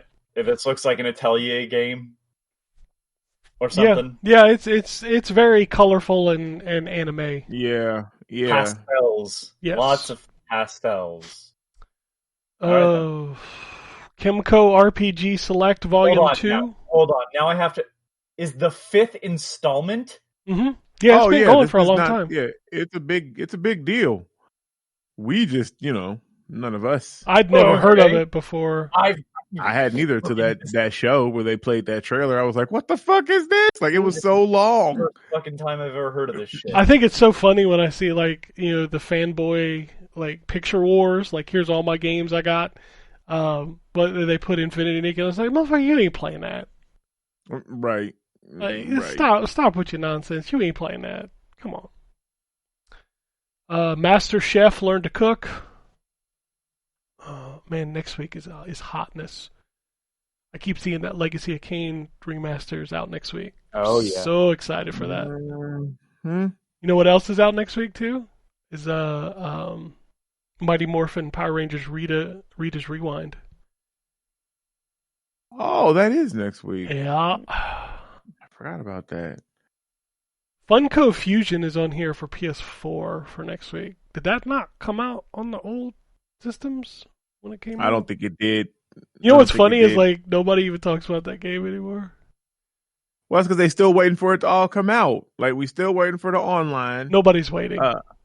Well, okay. Well, wasn't it kind of broken too when it came out? Yes. Yes. Not kind of, my brother. It was very. Like, it was rough.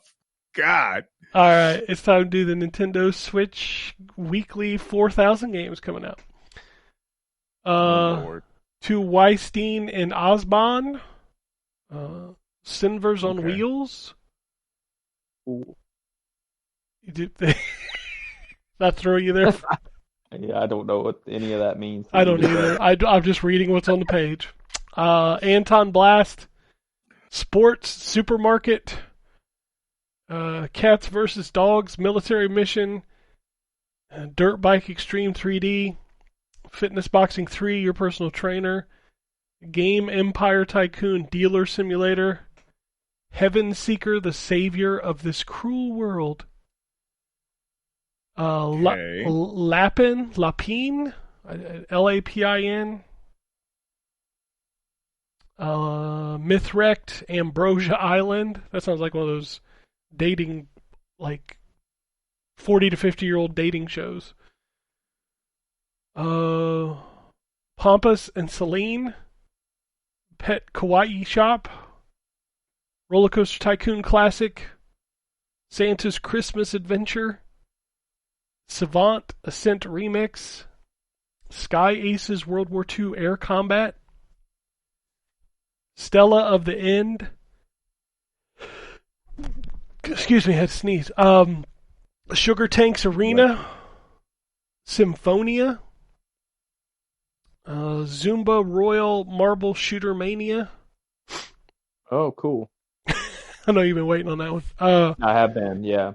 Cowboy Duel, Red Wild West Massacre, El Rantaro's Wanderings, Macross Shooting Insight, and Westelid's Law.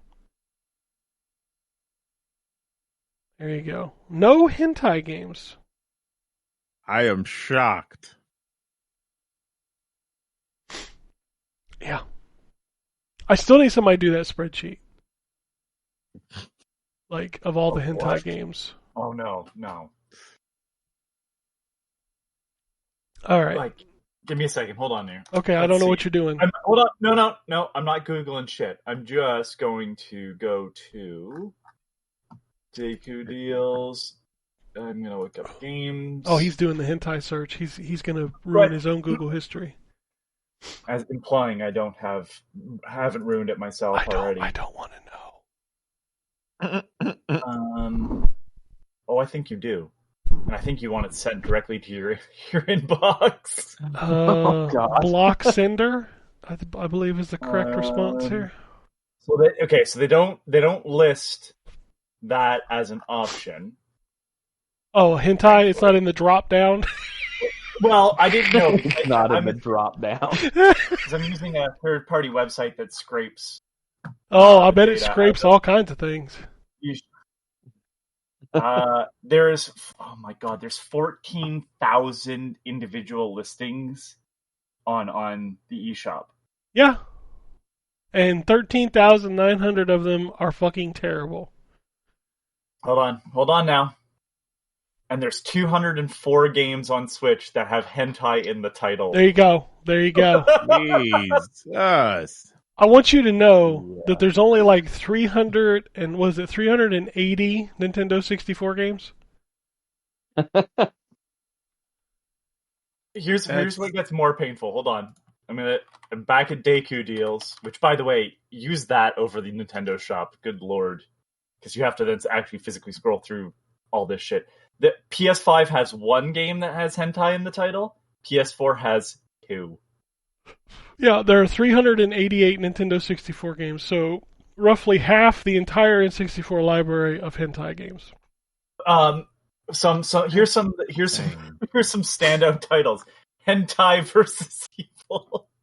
I mean, you got Hentai Golf. Hentai was the hero we deserved. Hentai Girls Hot Police. Oh my god. Fucking Christ. Hentai RPG Isekai Journey. I believe I read that on the show at one point. Hentai Paradise Volume 1. Oh yeah. Hot Love Dream. Classic hentai logic puzzle. Yeah. What are we doing? Like, why? Hentai, make love not war, too. Really glad that story got a conclusion. Yeah. I mean, it was the first one was left on a cliffhanger. We had to know. Furry hentai tangram.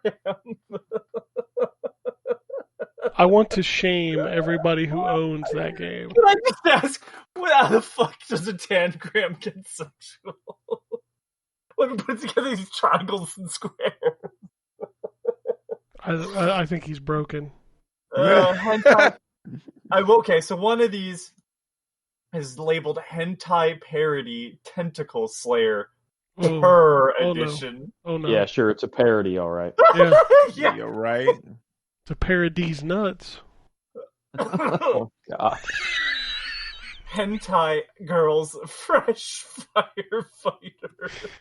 I apologize for that joke, but it just popped right in. We're gonna pop right into Hentai Girls. No, we're gonna move right on to news. Is what we're gonna do. Anyway, we talked about it last week, but it's confirmed Xbox is shutting down the Avatar editor on January 9th. So, who cares? Bam! There it goes. Kudos Tsunoda probably cares. He's like, God damn it. Microsoft is teasing a new browser for its game bar called Game Assist, which will surface information automatically for a few games, including Baldur's Gate 3, Diablo 4, and Hellblade 2 Senua's Saga. Microsoft says it will be adding support for others throughout the preview and over time. 8-Bit Dough announced the mechanical keyboard and mouse that looks like an Xbox, but it's not for Xbox consoles. But I thought everything was an Xbox. That is what I saw, yes. I want you to know. It's an Xbox. That's what I heard. Buying and streaming games from the Xbox app on Android has been delayed due to a court ruling in Google's favor. Google responded to Xbox's claims of not being able to launch their new features for its app by saying Microsoft has always been able to offer their Android users the ability to play and purchase Xbox games directly from their app. They've simply chosen not to. Drama. Sony launched a website about its 30th anniversary, which was actually pretty cool to go through. I don't know if anybody did it, but it was really cool. Sony also apparently found like 5. Here's all the franchises we don't celebrate or make games over anymore. Yeah, pretty much. I thought it was funny they listed RE4 on there as like a tentpole title. It's like, that came out on GameCube first. Sony somehow did find 5 million PlayStation 2s that they sold to some people because now the figure is over 160. It was at 155. I didn't know you could still buy new PS2s. I mean, that was news to me. I'm wondering if it's I'll tell you exactly what it is. Switch is getting close, and they want to... Probably, but I mean, there's also... It's kind of like how technically Sega Genesis was still sold in Brazil for years. Yeah, but come on now. That was true. But that's what I'm saying, though. Like, I don't know where... Because that could be the case. You know what I mean? Like, in a lower income or where it's higher rates of importing costs. But, like, tariff. Can somebody give me one? Where can I buy a brand new PS2? I don't know. That just might just not be known yet. Like, I wouldn't. Box been sitting in the warehouse for 23 years. Like, hook me up. I mean, literally, that's how they found Cheetah Men 2. We don't talk about Cheetah Men 2. You shouldn't talk about Cheetah Men. I mean, that was part of Action 52, though. That's the only song in that game. See, that should be the song for the show. Cheetah Men. Cheetah Men. I don't even know what you're talking about. You've never played Cheetah Men? I have no idea what you're talking about. Do you remember Action 52? Maracas? Action 52. It was an NES cartridge that had 52 games on it. And all of them I've seen it in my list, but I've never actually played it. Yeah, it's like all 52 games are bad, and then there's Cheetah Men. That's what UFO 50 is based on, sort of. Like, the idea was that they were going to make an Action 52, but it was good, and instead it became like a walkthrough of a fictional console / video game publisher history. So the games start off a lot worse and then slowly get better. So there's like some weirder, older game mechanics in the first games that you play through. But yeah, it's based off of Action 52, and Action 52 was like, we're gonna make the fucking Cheetah Men a thing. They actually were gonna do like a comic and like a cartoon for Cheetah Men. Yeah, I mean they have technically 2 released games, and then the second game because there's Cheetah Men on the Genesis as well. Yes, the Action 52 for the Genesis. What a fucking pile of shit. Yes. Shuhei Yoshida is leaving Sony Interactive Entertainment on January 15th, 2025. But he did not say he was retiring, even though everybody reported that he was retiring. He's going to go do some mobile shit, ain't he? Probably. It's what seems to be what happens every time. Yeah. Capcom has now made it available to purchase Resident Evil Director's Cut or Dino Crisis on PlayStation Network, which is really cool. Because initially those games were locked behind the premium thing, which also meant if you owned those games on PS3, you didn't get them on PS5. But now you do. So, because like Dino Crisis showed up in my purchased games on PlayStation 5, I was like, okay, that's cool. That's cool. In a shock to no one, Troy Baker will return for the next Naughty Dog game. According to Bloomberg, PlayStation is in the early stages of developing a new handheld that can play PS5 games on the go. The device is years away and could be canceled, is what the news story says. Okay. So, yeah. PlayStation Plus essential games for December will be It Takes Two, Aliens Dark Descent, and Temtem. And then the classics for PS Plus Premium for December will be Sly Cooper 2, Sly Cooper 3, and Jak and Daxter the Precursor Legacy.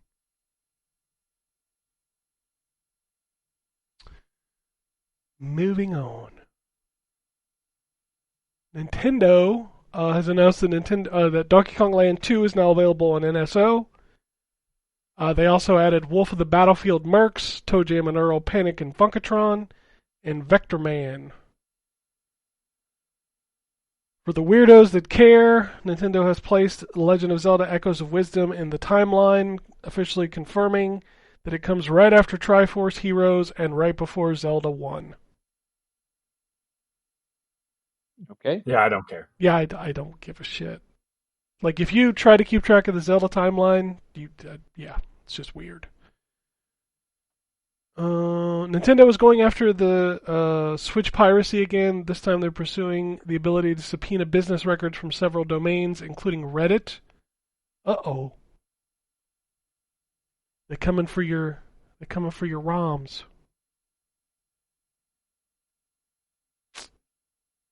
Coming for them. Yep. They've been coming for them for a long time. I know. I don't understand this. Like, dude, nobody gives a shit if you're playing Kung Fu in 2024. Leave Brittany alone, okay? How are they going to make money off of the champion?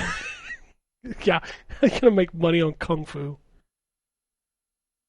Honestly, if you have a Nintendo Switch Online account, you should just be able to download whatever Nintendo ROM you want. That's just my rule. Yeah, good call. Like, I pay for it. You won't let me buy them. I want to play them. It's not like I can go buy a cartridge at fucking Hills. I'll take you. Even if I buy a cartridge, you ain't getting the money from it. I'll take you way back. Buy a fucking cartridge from Murphy's. You just keep saying names. Those are real stores. I'm not denying that. Just saying. I think Hills was the place I bought my first NES game, which is crazy. Hills is I bought some NES games there when Hills went out of business. I bought my first NES, so I bought my NES itself at KB Toys, and I bought my first game that wasn't, Mario Duck Hunt. I've mentioned on the show before was my first game was Metal Gear, and I bought that at Toys R Us. I bought my system at Hills, and I got Legend of Zelda and Spy Hunter. Those were my first two games. Nice. What else we got here? CD Projekt Red confirmed that it's working on a new Cyberpunk anime with Netflix. Anthony's gonna cringe when he hears this story. Limited Run Games and GameStop Retro announced a new partnership. Starting this December, you'll be able to buy 16 Limited Run Game reproductions of classic games in the GameStop Retro stores across the United States. What a pointless... It's one of those things where it's like, okay, what is it? And then they say, it's Arrow the Acrobat. They're selling cartridges of Arrow the Acrobat. It is less money to buy just an original cartridge of Arrow the Acrobat. Yeah, Arrow the Acrobat's not exactly on that list of hot ticket items. What are we doing? To just admit at this point, we like money. You're not preserving shit. I mean, who doesn't like money? Right, but it's just money. You're taking people for a ride. That's what you're doing. I knew that was coming. I knew it as soon as I said it. But yeah. I mean, obviously, I have my own thoughts on the whole retro market and people paying obscene amounts of money to play, like you said, Arrow the fucking Acrobat, which is $4.99 on digital platforms available everywhere. They're like, but I need to own a cartridge. And well, limited run games is gonna be like, well, I can make that happen for you for $49.99. So here's an example of where I would go, okay, maybe. They I forget his name right now, but the previous founder of Traveler's Tales. Oh, the guy that made Haven, the YouTube guy, right? Yeah. Okay. Yeah. Game Hut on YouTube. Yeah. He went back to Sonic 3D Blast and made a director's cut. Yeah. And made that game a lot more playable. That is something where I go, okay, well, if you printed that to a cartridge, I get it. There is no other version of this. To reprint a game that is not rare by any means, just what a pointless fucking thing to do. I think it was IM 8-Bit did a couple of NES cartridges of Mega Man or something like that at one point. And there was a warning hey, maybe don't play this in the console because it could catch fire. And it's what are we doing? What the fuck is this? It's a racket for people who can't stand to not have this shit. Yeah, okay, so right here, okay. So, give me a second here. I'm going to go to price charting because I found an example on IM 8-Bit. I'm going to type in the game and then I will tell you what it is. So, for the NES, Jesus Christ. So for the NES, the loose price of this game is $25.17. The complete price is $105.33. IM 8-Bit, before it sold out, was selling a legacy cartridge collection for $100 of this game. It is Battletoads. Okay. And just what are we doing? Because even Battletoads you can just get in Rare Replay. Yeah. Which is a better collection that honestly honors Battletoads probably more than this Repro cartridge does. I just... here's Aladdin Legacy Cartridge Collection for Genesis. Earthworm Jim 1 and 2 25th Anniversary Edition Legacy Cartridge Collection. Mega Man 2 30th Anniversary Classic Cartridge Legacy Cartridge Collection. Jesus Christ, enough cartridge fucking talk. And it's a boxed game, and it's a light blue cartridge, and it was $100 fucking. I just want you to know we're just a step away from Arrow the Acrobat 52. I don't get it. So apparently for the new Sonic movie, press kits have gone out where they have a Genesis cartridge that actually works. Yeah, I saw that. And it's that's interesting. Do shit like that. I wonder what is in that cartridge? It's just information apparently on, if you put it in, it's just cartridge, information on the movie. Huh. Is it amazing? I don't know, but that's a neat way to sell it. It is Sonic 3. It'd be funny if it said lock-on technology on the box. Yeah, that's true. But yeah, to me, it's these. It's showing full ass. That's what it is. It's just whole ass on display. This is not about preservation. This is about literally milking people who will never play this stuff. It's not about being playable either, because people that want to play it, they'll find a way. But then they're $100 for a cartridge, please, and it's just why?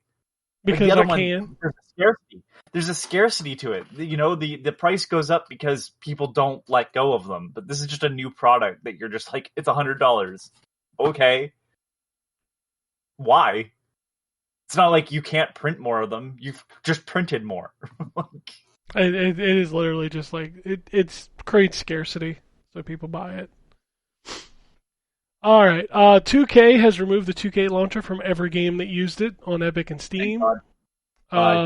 They also removed the 2K Launcher beta from Civ 5. McDonald's 2024 Happy Meal promotion. Oh boy, you guys are in trouble now. Trading card game promotion for Pokemon. It's in France and US and other countries at a later date. So you Pokemon guys are going to be buying Happy Meals now. Well, they've done this before. Oh yeah. Speaking of getting you suckers to spend money. Cards, yeah. But I don't give a shit. You don't go buy Happy Meal? No, and they've had Sonic stuff, and I'm just like, I'm fine. The last time I went ham on that was when Burger King did it for the original Pokemon movie, and they legitimately had 52 different toys. I don't remember the 52 different toys, but wasn't that... No, I think it was before that. They had those golden fucking cards. The best Burger King promotion is still Sneak King. I mean, that whole idea was interesting because those are like the only types of games like that too, where they play on the original Xbox somehow. Well, dude, there's a whole documentary about how much of a pain in the ass that was. Yeah, no doubt. IO Interactive, God, we're talking about Hitman again, is removing Conor McGregor from its collaboration on all storefronts today, as he was found liable of sexual assault. Jesus Christ. Yeah, Conor McGregor's been a piece of shit for a long time. So man known for being a cunt is proven in court to be a cunt. Well, wow, what hard-hitting research. Yeah. Remember when he like assaulted the other fighter in the van by throwing shit at the van, trying to break the window? Yeah, fuck him. Final Fantasy. Oh, go ahead. Yeah, no, I was just gonna say it's not. TTE couldn't happen to a better person. He's been a piece of shit for a long time. Final Fantasy VII Rebirth director Naoki Hamaguchi said that there's an industry shift when it comes to multi-platform releases.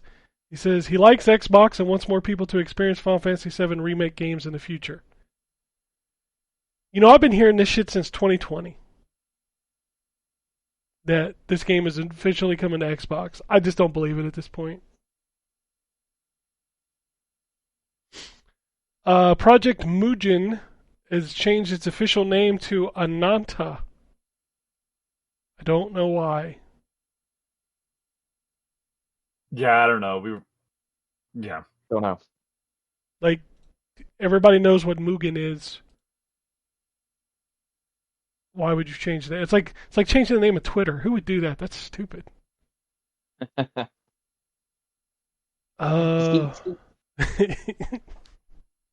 Put out your skeets, y'all. Riot Games will now ban creators for bad conduct if a Riot game is involved in the content. Okay. What future are we in? This is just fucking weird. So, like, if you have League of Legends running in the background and you say some racist shit, then they're going to ban you. Okay, so no. Okay, I looked it up because I'm like, no, that can't be right. So, not Mugen, like the fighting engine. Not that is changing its name. Oh. That is still the same. Urban Fantasy RPG Project Mugen changes name to Ananta. The fuck is Project Mugen? I thought that was what the fighting game thing was called. No, that's Project Mugen. No. This is a free-to-play open-world RPG from Naked Rain and NetEase. Again, I ask, why are we in this timeline? What are we doing? I don't know. You remember when Casey Hudson left BioWare and made a new studio called Humanoid Origin? Yep. They shut down. Unfortunately, I wish I could say I was surprised, but I am not. CD Projekt Red is getting themselves in trouble with this statement. The Witcher 4 details from Eurogamer interview. It'll be better, bigger, greater than The Witcher 3. It will be better than Cyberpunk. Well, I trust CD Projekt Red, and I trust the fact that they've had more time and resources to work on this one. They did say they will not go forward if the console build isn't working. Well, that should have been what you did with Cyberpunk, but you didn't. Should have been what you did the first time, but yeah. And it's most likely not a PC-only launch. they did, to be fair, spend the time, energy, and money to make that game right. So they did, but they still sold that. They did. No. They shouldn't, and they shouldn't have. But they did eventually make it right. GameStop is shutting down all of its remaining 69 stores in Germany on January 31st, 2025. Cyberpunk has now sold over 30 million copies. Phantom Liberty's over 8 million. Metaphor was the 8th best-selling game on Xbox in the US. Huh. That's crazy. Xbox players don't buy games. Especially don't buy JRPGs, right? Dave the Diver has surpassed 5 million copies. And Warhammer 40k Space Marine 2 has surpassed 5 million players. I'm glad that game's done well.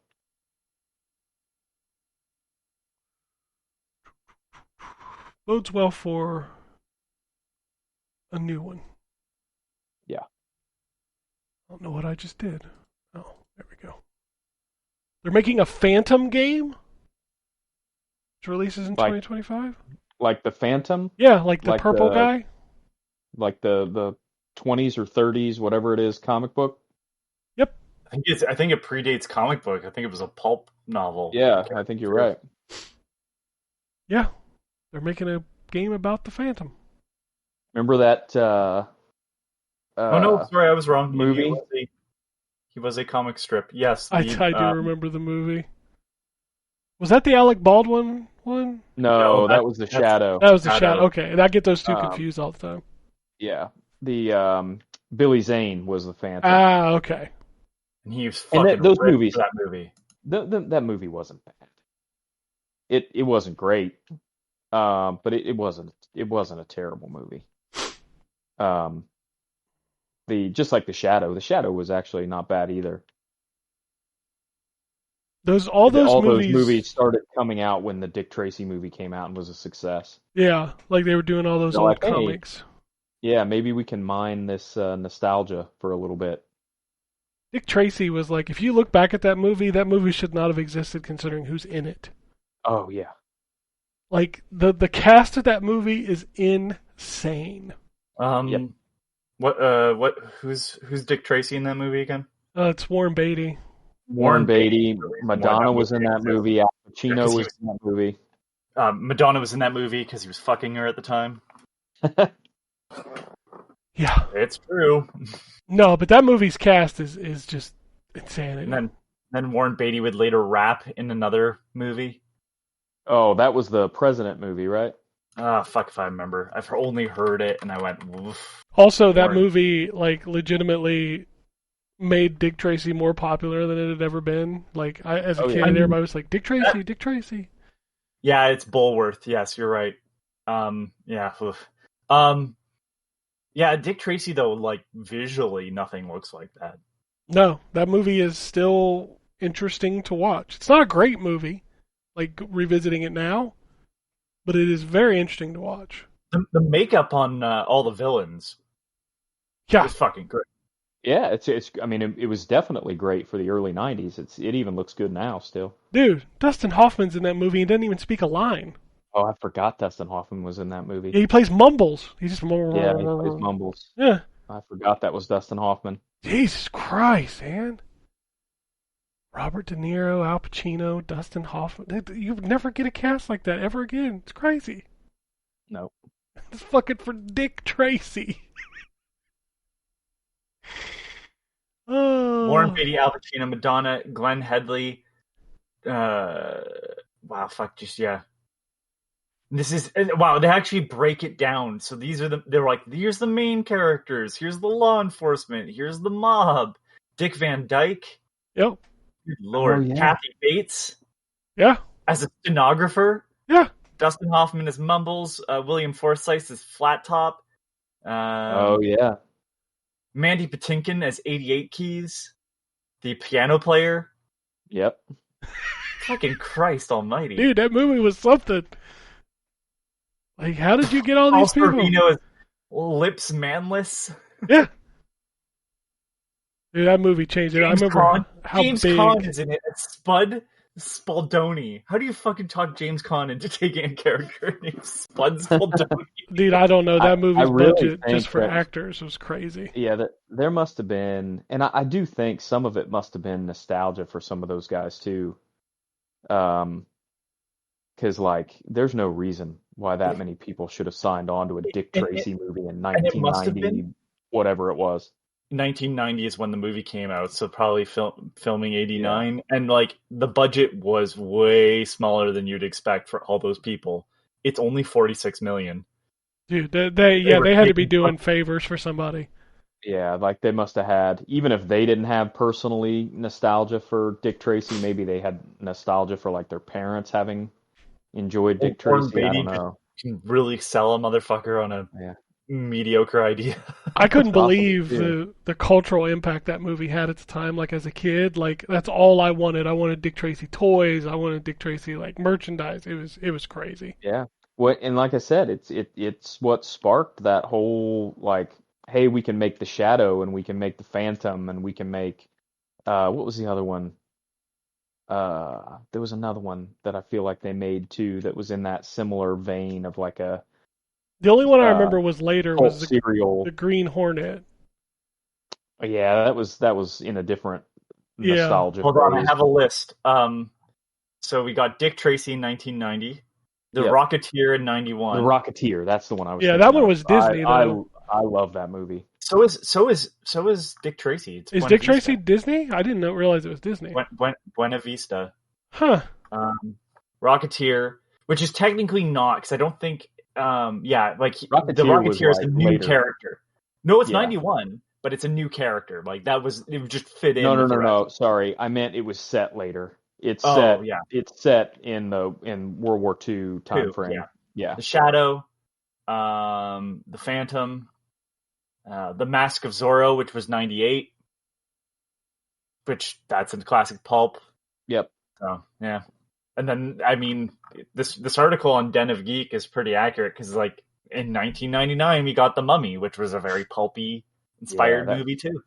That first movie was great. Yeah, the first movie was. Second one is still good, until The Rock shows up. Yeah, just, how most movies are nowadays. Speaking of which, we saw Moana 2.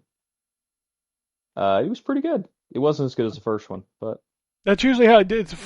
When you say that, that's hilarious because I watched Beetlejuice. I was like, that was really good, but it wasn't as good as the original. I'm gonna say two things. One is not going to be controversial, and the other one might be. First thing, Moana needs a video game. I would agree with that. That would be a good video game.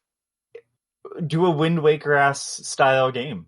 Yeah, no, that would be good. Fucking different islands. Like Moana's an interesting character. You have all these other characters around her. Like fucking he's a crab, right? In the first one. Yeah. The Shiny song, yeah. Shiny, yeah. And the second one, maybe again controversial. I would say without Dick Tracy, Batman the Animated Series looks a lot different. Oh, I'm sure it probably does. Because that right, like Dick Tracy has a lot of harsh shadows, but then these really vivid colors. I love the look of Dick Tracy the movie. I don't love the movie, but I don't love Dick Tracy either. We never even heard of Dick Tracy when we were kids. Like I remember my dad joking with me about it. He's like, "Why are you into Dick Tracy? That's like shit from my time," like. Yeah, it's one of those. I've gone back to some of the other characters. Like I like the Shadow, but they write modern Shadow. I think they just started a new Dick Tracy comic actually, but they've written the Shadow. The Shadows met Batman. DC did an '80s run with Bill Sienkiewicz doing the art, and then Howard Chaykin took over.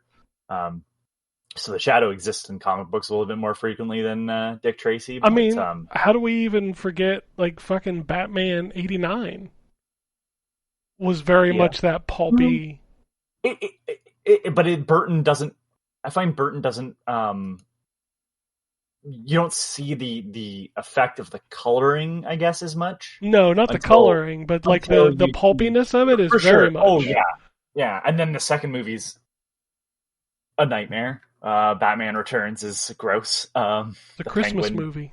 I love that movie. It's great. I love Batman wow, Returns. what a weird fucking movie in hindsight. Like as a kid, didn't see it, and then now I'm like, wow, that's something else. But then come the Schumacher films, you see those colors pop, right? Like the Riddler is got bright orange hair and he's very green colored, and I just remember they made glow in the dark pogs of all that shit because it was all those vivid, bright, glowing neon colors. So yeah, there was definitely a neon phase during the Schumacher movies.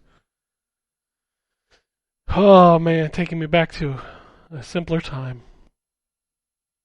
Anyway, that's all the news I got. I got one more. I don't know if you heard that there's an antitrust lawsuit against Steam that became class action.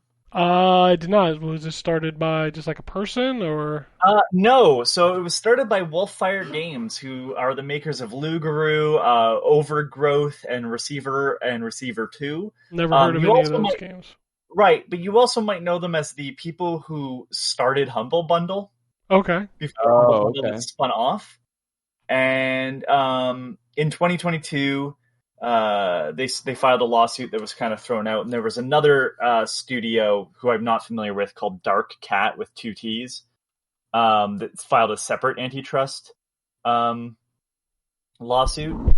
I don't even know who Dark Cat is, but quick glance, I don't see anything. He's Jim Cat's brother. Fuck. Yeah. So those have been combined to become class action, and basically it's a complaint about Valve and Steam. Valve and Steam being too big of a power pull in the video game industry on PC. I mean, they're not wrong. They're not wrong. But I'm going to present this as a little bit of an issue because their thing is like that Valve is using that to take a bigger commission, because they take the 30 and then it drops to 20, and Valve's statement was, look, it's industry standard, and Wolfire is like, that's not the case anymore because Epic and Microsoft take just 12% of sales. Yeah, but people still don't go to those stores. And like that's. And this is my issue with this lawsuit because let me just quickly see here. They're trying to obviously get Steam to rethink the revenue share. This is a quote from David Rosen, Wolfire founder and CEO. It is an honor to represent the interests of all PC game developers as we fight to ensure the competition is not being unlawfully restrained.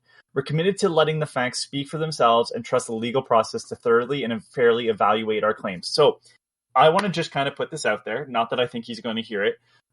When you started Humble Bundle, you did two things. You provided 2 products, a DRM-free copy and a Steam code. You understood at that point in time that Steam was a necessary evil, and it still is, right? Because if it's about making money and you say, well, I need to be on Steam to make money, your problems are with the other 2 competitors who are multi-billion-dollar companies. Steam is obviously, got issues. It's got its own set of problems, and I do think developers deserve more. But it's like having a store in Times Square and having a store in a back alleyway somewhere else in New York. The store with the more eyes on it costs more. And so that's the reality of having your game on Steam. To be like, well, I need to have my game on there, but also I don't like what they take. You understand that the other products aren't good. You're fighting for, from your own words, it's an honor to represent the interests of all PC game developers. What about the consumers? The people that are spending the money on the games. The Microsoft Store sucks on PC. I'm just going to say that. It's easier for me to buy an Xbox game and then just have it download than to open up the actual app to be able to access my Microsoft games on my Windows 10 PC. And Epic, despite giving away free games, still their product is not as good as Steam's. So my issue with this whole thing is like, absolutely take Steam to task, but your problems that you're bringing up are not with Steam. They're with the competitors of Steam. They're not competing well enough, and there's no reason why they shouldn't, because again, multi-billion-dollar corporations.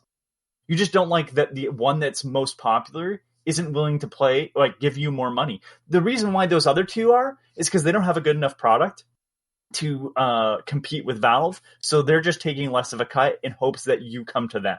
That's the only reason why they're taking less. Because like if Apple doesn't have a monopoly on their phones, how are you going to argue that Steam has it? Steam doesn't come pre-installed on Windows PCs, and even on their own product, Steam Deck, you can install other stuff to it. It's just a Linux computer. Like, they don't stop you from playing Epic Game Store games on it. You have to, do some work, but welcome to Linux. So, like, to me, I just don't. I see the complaint they're making, and I agree that they deserve more.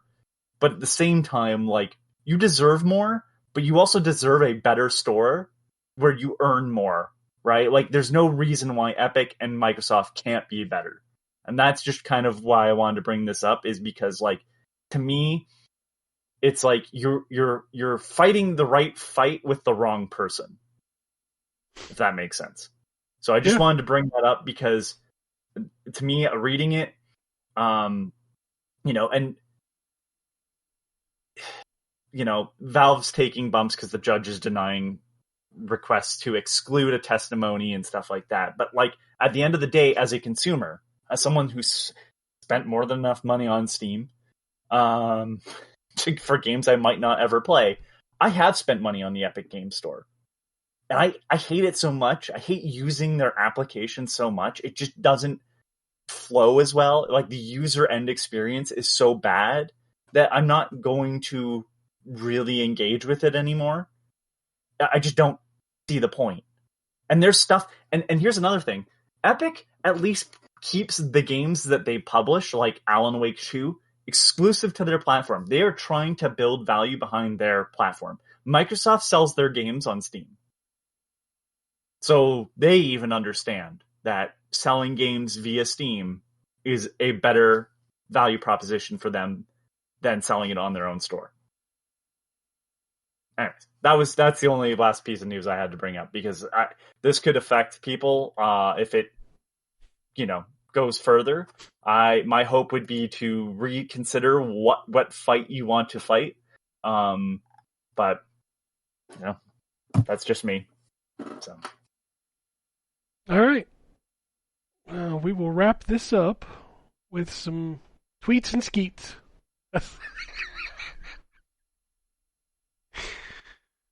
That's what we're going to talk about. Tweets and skeets. Terrace mentioned in the chat that he was leaving. He'd be right back. And then he's since left again, or fell asleep. I mean, can you blame him? No, listen, audience, if you're still checking in, it's time for ads. No, it's time for tweets and skeets. Well, it's brought to you by. What's it brought to you by, Anthony? I don't know. Bomba socks. Buy socks. The fuck is a Bomba sock? Oh. That's an my ad. wife loves Bombas socks. I've heard they're the best socks. That's the only one that I'll actually say out loud, because all the other ones I think shitty things about. But Bombas actually donates socks every time you buy them from them too, and everybody that's ever used them are like, yeah, no, they're really good socks. Okay, and I thought it was made up. No, as someone who's bought cheap socks, let me tell you, I don't have Bombas socks, but I've bought cheap socks before. The bags of 20 pairs. For $5, don't buy those socks. Don't buy those socks, man. They're shit. They holes in them within a week. Oh, I buy the 20 packs of socks all the time. I've never had a hole in them, but I usually buy Hanes or something. Yeah, no, I mean the no name shit. Oh no, I don't buy no name clothes. Don't do that. Don't do that. Clothes are too important. I can't do no name clothes shit. Socks, I'm like, well, no one sees the bottom of them. I'll be fine. Yeah, but they protect your feet. Well, clearly, that's supremely shitty. Listen, if you want to keep your family warm, we're not getting paid for this. Why am I doing this? No, stop it. Never mind. Your family warm by no free clout, man. But yeah, at the same time. All right. Jeremy tweets at us and says, "Hey guys, I was thinking the other day how many years I've been listening to this podcast and all the life stuff that has happened during that time. I'm sorry. What's one of your podcast, not the life stuff? What's one of your weirdest or favorite memories that happened while recording the podcast? Thanks for the show." Well, I mean, obviously, God stepping in and telling us we couldn't use our 100th episode is at the top of the list. I always go back to the having to edit Jason talking about chickens and ovens. Yeah, probably good to leave that one alone. Completely unintentionally, but 100%. Like he doesn't have a hateful bone in his body, but it still was like, Jason. That combination of things that you just said, you can't say. No, let's back that up. What else? What else funny has happened? We did the Journey rock band video right after an episode. We did, yeah, we did. We did do the Journey rock band episode right after an episode. That was just post-recording. We played with Mortal Kombat action figures in Jason's spiky hair. Oh, that's on video somewhere. Man. Yeah, my it's brain. Hard to remember. It's been so long. We took multiple. I remember you guys took multiple smoke breaks during the first episode. Like every 25 minutes or half hour, you're like, "All right, we need to pause," and then you're all out on my back porch smoking. That's hilarious. I remember the first time I told Ken I thought he was 1,000 pounds. Hell yeah! Well, you got to understand him and Drew, which Drew obviously has more of a southern accent, but just talking about fucking the greasiest, shittiest food, and then Ken, who at the time was quitting in the process of quitting, right, early on, at least, where you were vaping and you were still coughing a bit. Oh yeah. And it was just like, oh my god, these guys have to be 1,000 pounds each. We are the most unprofessional. There was episodes where there's babies crying in the background because we had the kids early on. People write into the show so unprofessionally have a baby crying in the background. It's like, motherfucker, that's life. Right. I thought John was the youngest person of the group. No, definitely the oldest. He sounds so fresh-faced, and then you see him and you're like, okay, well. He's also, when we met him in person, he's also much shorter than I thought he was. He's a tiny little man. Poor John. Everybody's short. I love John. Yeah, compared to you, everybody's short. I think the max that we hit outside of that was it's probably Terrence. I think he's 6'3". Yeah, I'm 5'11". I'm not a tall man. The cat cake is still one of my favorite fucking things on the face of the earth. I bring that up more often than I should, but it's just that was real life for me. Dude, it's the funniest shit I've ever heard in my life. That and Drew talking about his night terrors. Oh, dude, there were stories. I forgot about the Drew night terrors. When he rolled over to his wife, "We have to go." And she went, "Why?"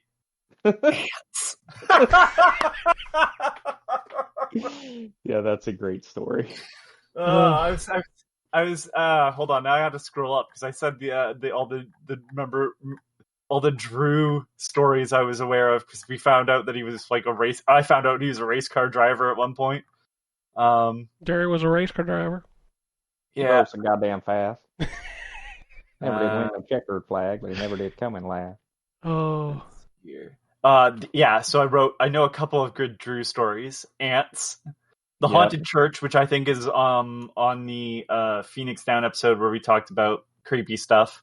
Yeah, I don't know the Haunted Church episode. It's not. It's just him and his dad were at a church after dark or something like that. They were doing something, they were asked to go and help with something, and it sounded like there was people inside singing.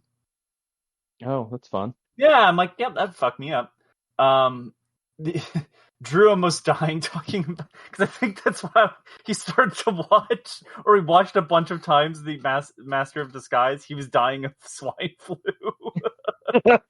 I mean, that'll do it. Holy shit. He was shaking on the fucking porch.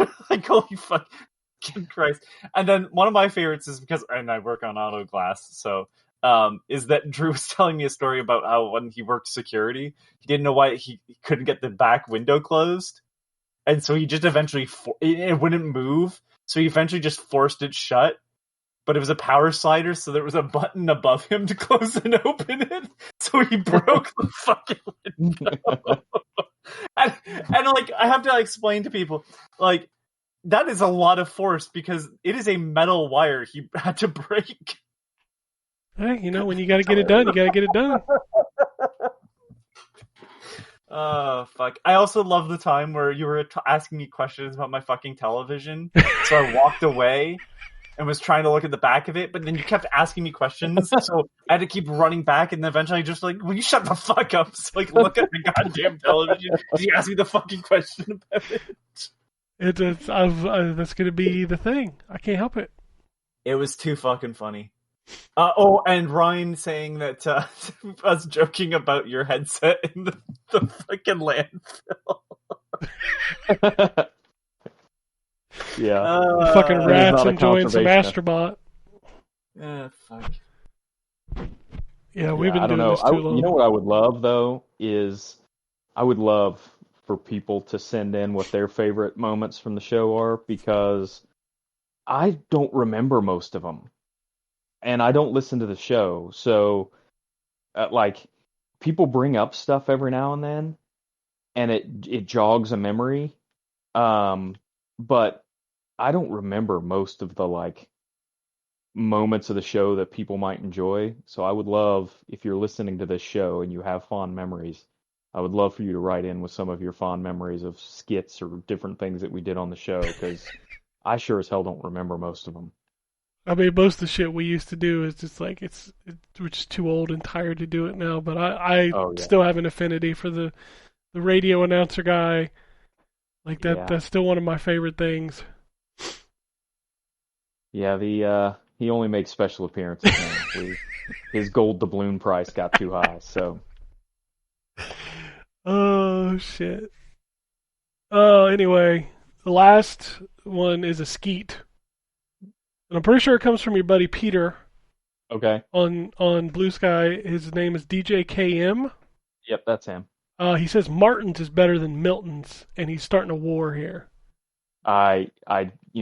So let me tell a story about Martin's. So my friend used to own a game store in Trenton, Ohio.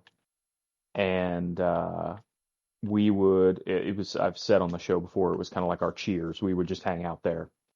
And we would purposely wait and not leave the game store until 2:30 or so in the morning, because that's when Martin's opened. That's when they started making the donuts, was at 2:30 in the morning. So even if you were even thinking about leaving at like 1:30, you'd be like, nah, I gotta wait because Martin's isn't open yet. And so we would wait purposely to leave so we could go over to Martin's and get like the first set of donuts that they were making for the day. Jesus Christ. That's my Martin's memories, but I still don't think it's better than Milton's. Do you understand? To disagree. So can I ask a question? Because I remember vaguely. Is this all about donuts? Yes. Still? Yes. Okay. Just making sure. I wasn't sure if there's other things that made the place better or not. That's all. No, it's donuts. It's all donuts. Okay. But do you understand? I do enjoy Martin's, but Milton's is better. The conversation you just had about how we used to do things at 2 or 3 o'clock in the goddamn morning. Yeah. Oh yeah. There's not a chance I could do that anymore. No way. No way. No how. I used to have full-on meals at like 2 or 3 o'clock in the morning at a restaurant. Oh yeah. I don't know how. I mean, I used to work overnight, so I guess I do know how. I just have never been that fucking person. And we used to go out on Friday and Saturday nights and do shit until like 2 or 3 o'clock in the morning. And when I was in college, we would stay up watching like the worst TV shows, like Blind Date and shit like that, until 4 o'clock in the morning, and then I would turn around and get up at 6:30 for work. Yeah. Yeah, I've done that, unfortunately. Dude, I offed one night and drove up to Michigan with some friends. And then came home and went to work. That's disgusting. Like, I'm not even trying to I'm not trying to be judgmental. It's just what the absolute shit. I've never been able to do shit like that. yeah, and you just go on, just do another day. What do you eat? Some fucking chocolate Pop-Tarts and some pizza or some shit. Like, just abuse the hell out of your body when you're in your early to late 20s. When I was in college in my final year, I worked at Target, and we had an employee who really liked to call in. I don't fucking know why we kept him. He's like, "Oh, I only want to work 1 day a week," and I'm like, "That is not how this works." So they just kept asking me, and I'd be like, "Well, I'm not going to say no to money." So I would wake up early in the morning and be at work until like 11 at night. So I'd be up at like 5:30 sometimes in the morning, and then be up till 11. Actually, no, I worked till 11, and then we'd have to do it all over. So my breakfast every day was 2 Coca-Colas and a Mars bar. Yeah, that's how I lived, man. That sounds about right. Yeah, when I first moved out on my own, my dinners were like chocolate Pop-Tarts and pizza. Yep.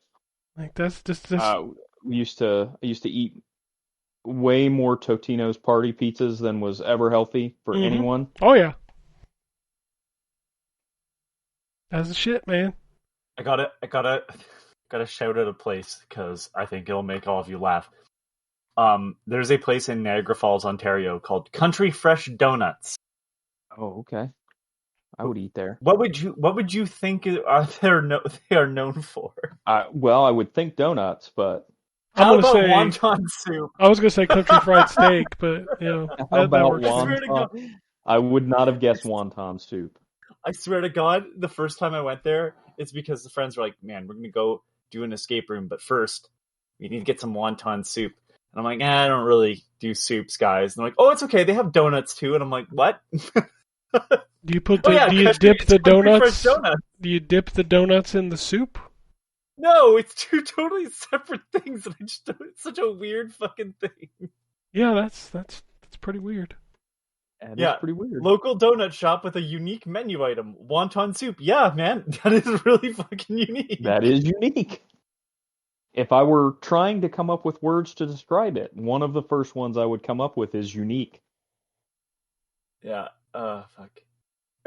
And then I'm looking on Country Fresh Donuts more.food -24h.com.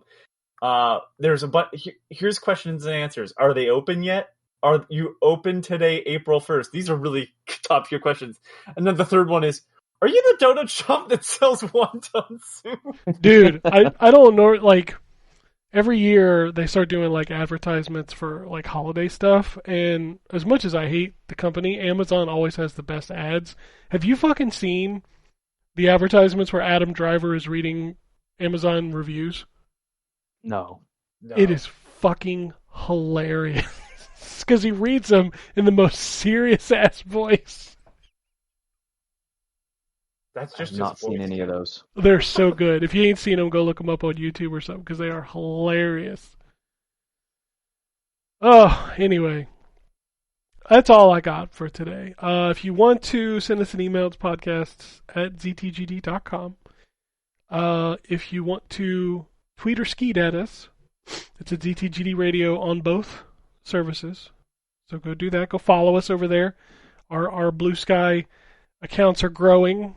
Small, like one a week. And yeah, that's it. Anybody buy anything on Black Friday? No, I work across from a mall. Some stuff. And the mall parking lot was so fucking filled. I was like, all right, well, that looks like a nightmare. I'm glad I don't do retail anymore. Yep. I bought a couple things online, but nothing out. I took advantage of Steam sales. And I think it was just Steam sales. I don't think I bought anything else. Yeah. I did not buy a TV this year. Good. Oh, shit. But I realized I have way too many controllers. I gotta send one back. One of my that Sky Cypher one I just bought is broken, so I have to send it back to Xbox, which sucks because I hate dealing with that shit. But at least they're going to fix it or give me a new one or something.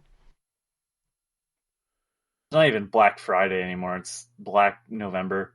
Pretty much. Spend money, thanks. Well, it spills over into December now because Thanksgiving was so late this year. So that is true. Don't forget, this is going live on Cyber Monday, so deals are still running. They probably won't. Deals are still running, and they don't stop running. Did they hit the ground running? That's